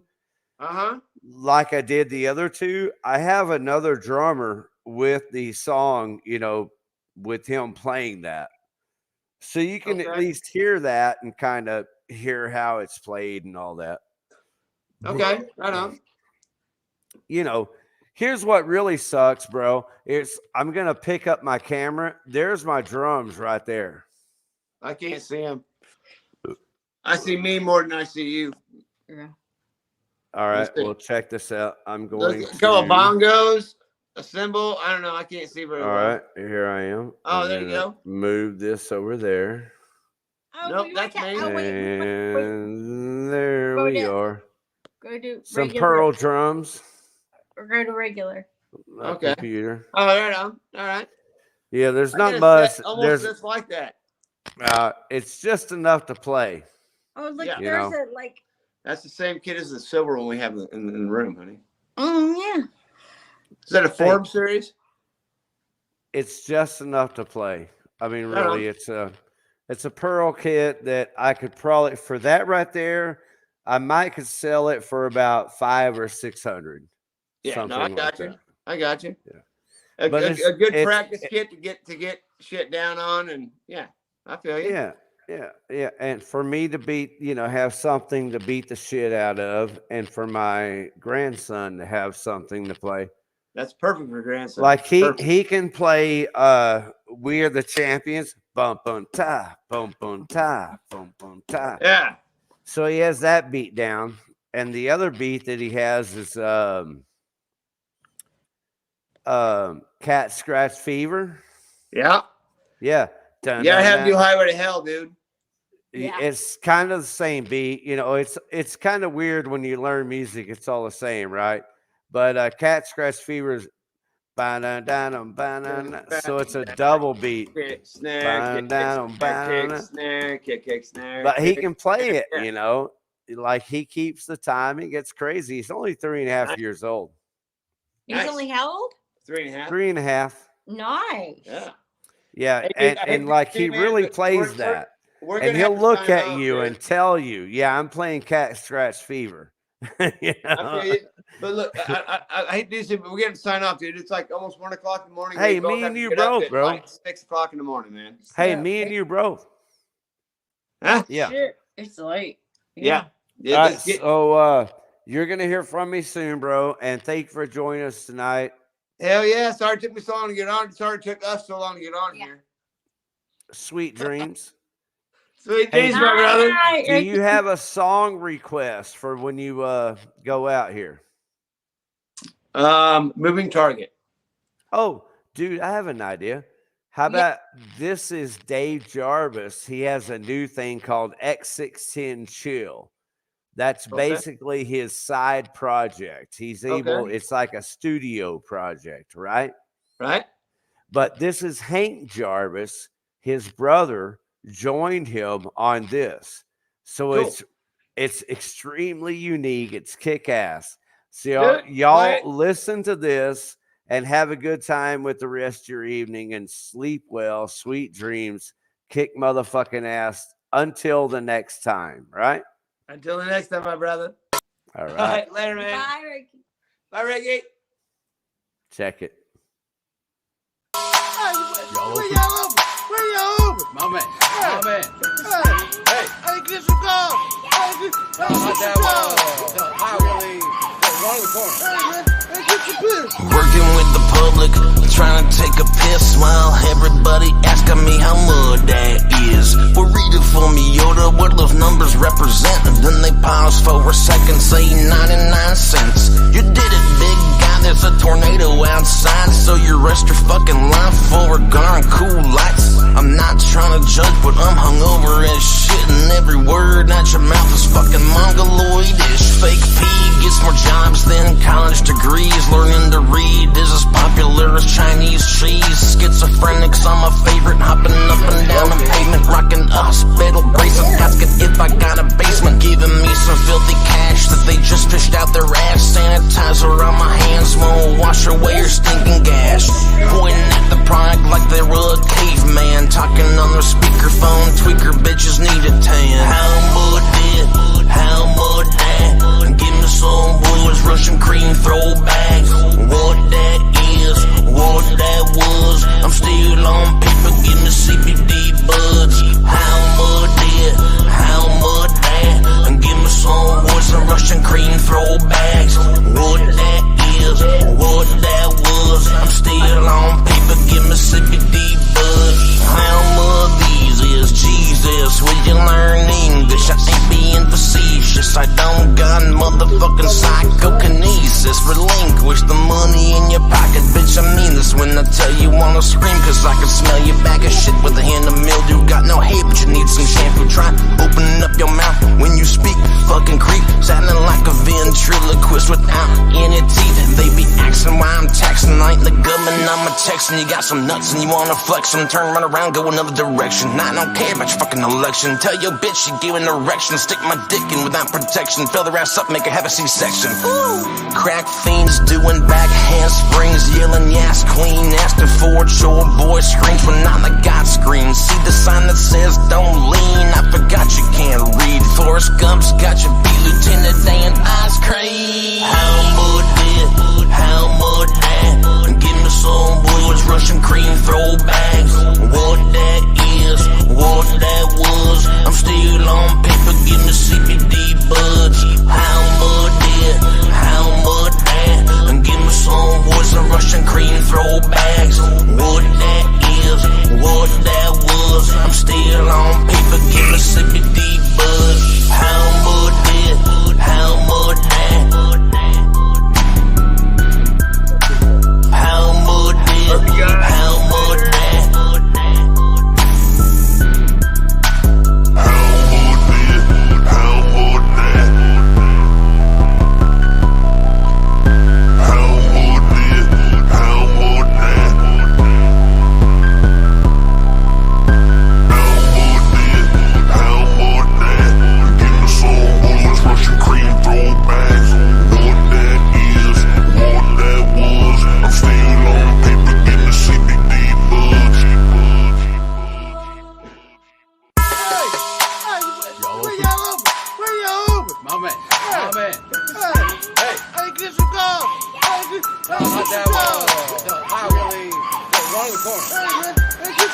Working with the public, trying to take a piss while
Anybody want to talk shit?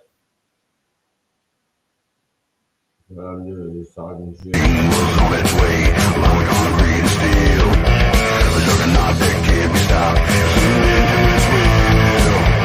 call it a rampage. God made evil this plan.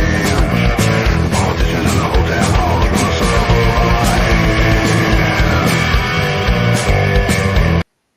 What'd you say? Goddamn. The trespassers changed their name.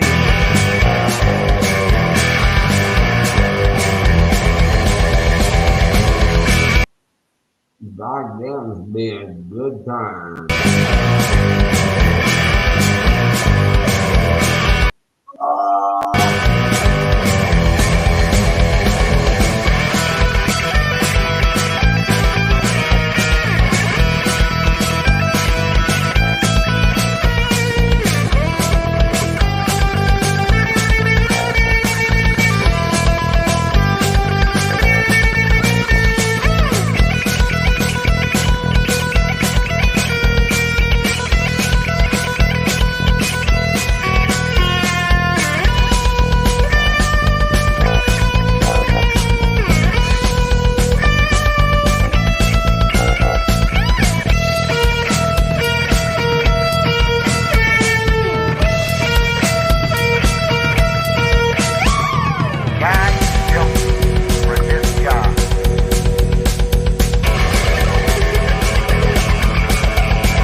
And you just thought I was fucking around.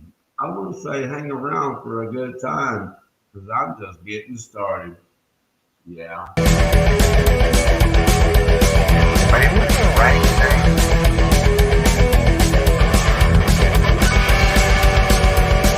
Got it for 30. Carry this top.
Niggas in them dimes used to be the pity. Nobody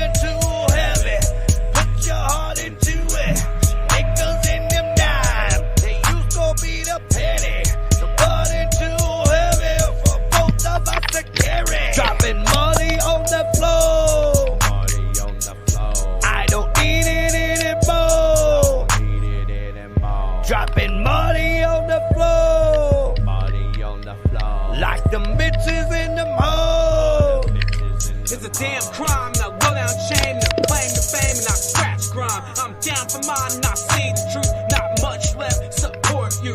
This drill time, not making fun up on the gun.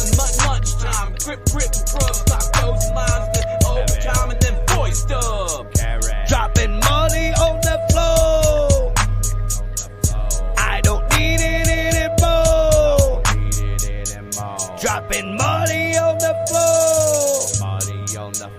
Like them bitches in them hoes. It just hit me like a ton of bricks. Bitches get rowdy, cause we got this shit.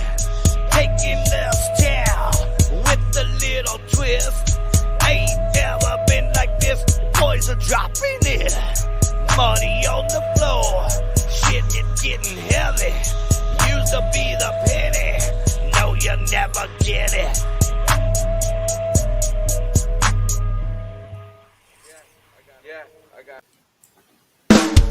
Where's the hard candy, girl? The kind that you suck on. Show me down your aisle. How many licks does it take to get to the middle? How many licks does it take? How many licks does it take to get to the middle? Oh, how many licks does it take? Yummy cherry pie. Sweet child, you could be mine. Cream and cherry on top. Running down my face, don't you say. Running down my face. Running down my face, don't you say. Running down my face.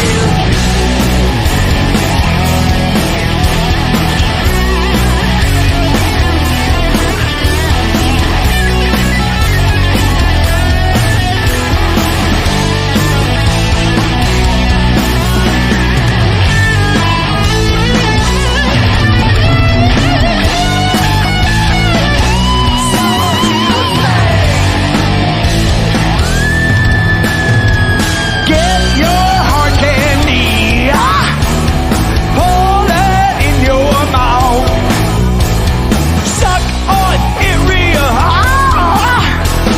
Hear me scream and shout my heart. Hear me scream and shout. Hear me scream and shout my heart. Hear me scream and shout.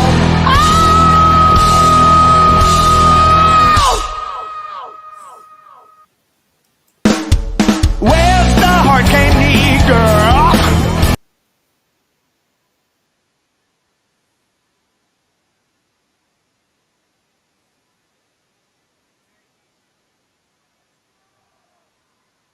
I went to a fancy restaurant and said, "Can I have a Coors Light?" And he acted like I asked him, to like wash my car. So.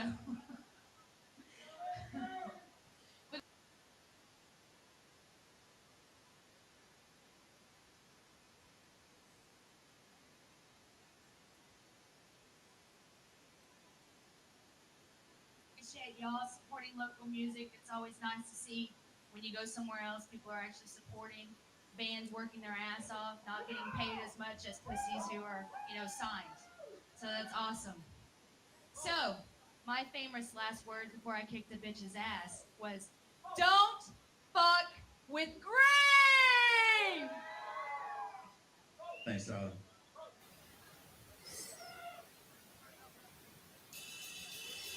Los Angeles! Are you ready for some Southern fried metal?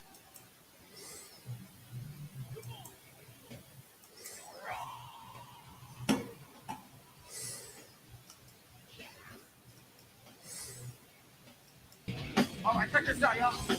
I fell to the ground, stop my one, I fell, the mouth was every bit so reason.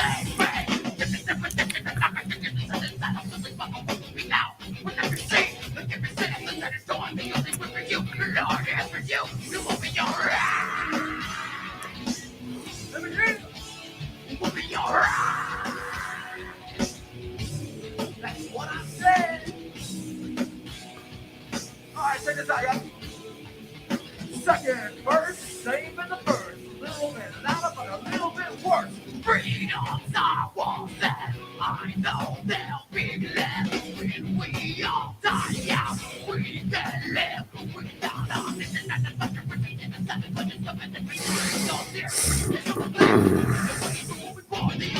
You will be alright.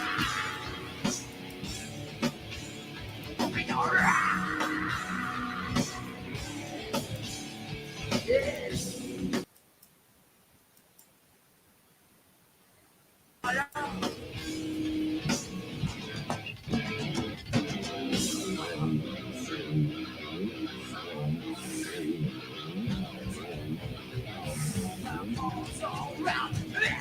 Yeah, for Friday, that's all I say. Whatever goes around, we got to be for Friday.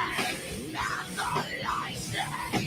Whatever goes around, let me hear you. We'll be alright. We'll be alright. We'll be alright. We'll be alright. We'll be alright. We'll be alright.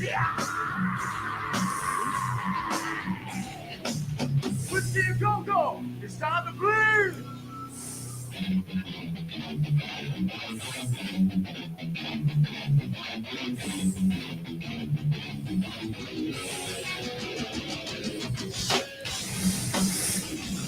Come on! The first blow is wrong, triple microphone. The Bible was sent to the universe of me, no. Not a different with that, there's no moment they did. I've been on every one of them. That's the way it's done. I've been making things fun. They all say, but I'm the wrong one. Nothing that you say. I'm the father, fuck, after I step on the road. I've been the mix of the riot, breaking the joke. What a pretty face behind the taking break. And you want to tell us we can fucking sing easy now.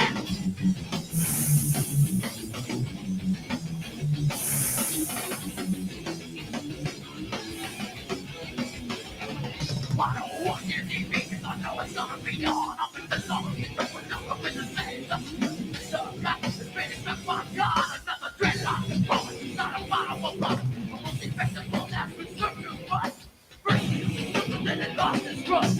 Remember the days when there was more of a song? People think I'm back, but it's been too long. How many of you can stand on your own? You even know how to walk alone.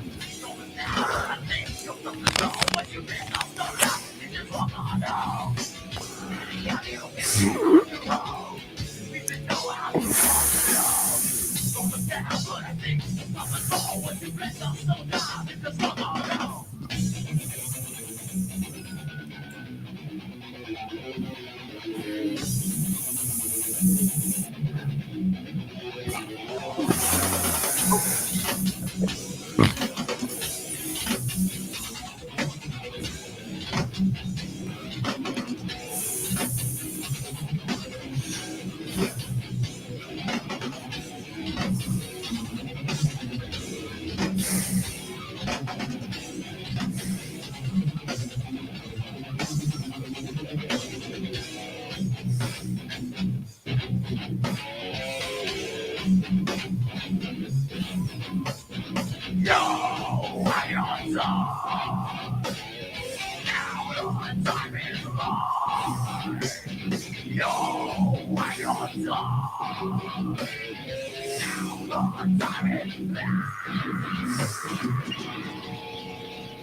MoRTis.net, that's the website. Blood, sweat, and beer. It's coming at you live in full effect. Coming live 2005. Y'all give it up for our rate. Right on. And y'all give it up for our brothers from Texas, Critic Kill. Right the fuck on. All right, man. This song's called Revolution.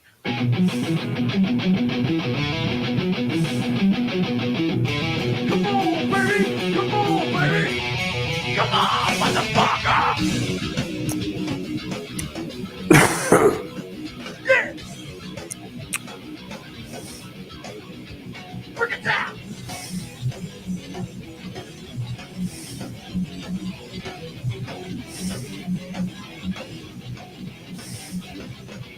Break it down from there, all around the storm. The way you sing in the fall.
Loosen up. You're all stiff out there. Thank you very much, man. While you're out here, man, buy our shit. If you don't like our shit, buy Critic Kill and Irate shit. And if you don't like their shit, buy our shit.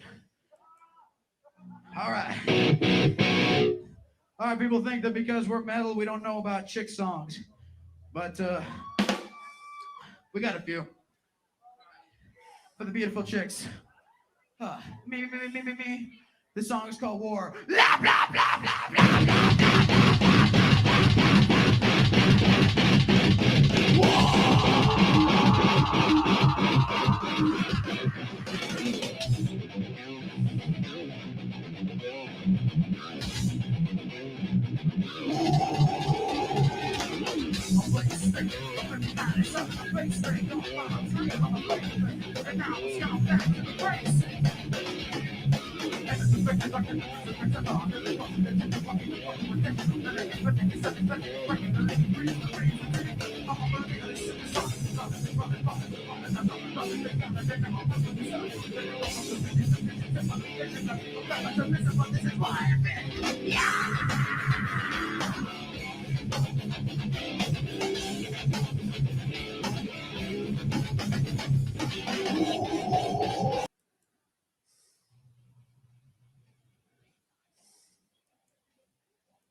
I don't know the lyrics to my own band's song. There you go.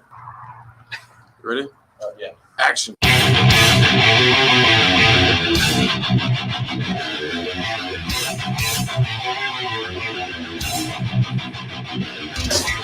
in the days, all they ever did was down us. Now the settlers in the house and they can do nothing about us. Are you ready? Let's go. Hey, everybody want to listen to it? No, man, I'm a mixture playing on song. Everybody want to sit back, relax, take next back, jam song, they sing along. I'm a business trail, the ground, never fail to make you insane in the brain. Do it through you, do it the only band that remains. The name is motherfuckers and brain. Are you ready to see with the breakdown? The focus, I'm straight out, act down. Put your motherfuckers face down. And the snake down, make your good, do the same down. Do rap around, do rap around. It's a play, nice single rap. They won't give a crap. It was still on the map. Get the sound for the fucking like that. They ain't ready for the real shit. They want something they can deal with. We know you wanna hear this, so turn off the radio and listen to this. I'm in more nickel factory on style stage, beginning to play. Recycling old shit all day, not giving a fuck what they have to say. And they know what people don't like and what they're gonna jam. It's like saying the guy quarter 9 to 5 and I'm making out a metal beat alive. Hope you fuck your five vocals, cause you're gonna see me a lot. Get a drink and a shot, hey with your boys in deep blood. We get burned a lot, hey recycles, rednecks and gang members. But only me not, they feel us, we young and young, boy within us. They ain't ready for the real shit. They want something they can deal with. We know you wanna hear this, so turn off the radio.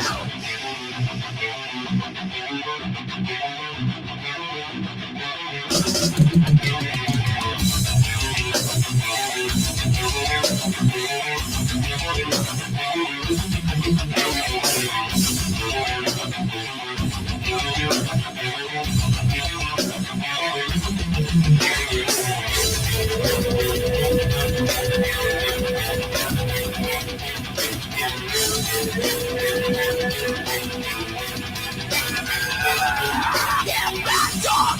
Get back, bitch! Before I make this metal, yeah, I'm like a blacksmith. Never let it get to get dog with a bad lyrics, so get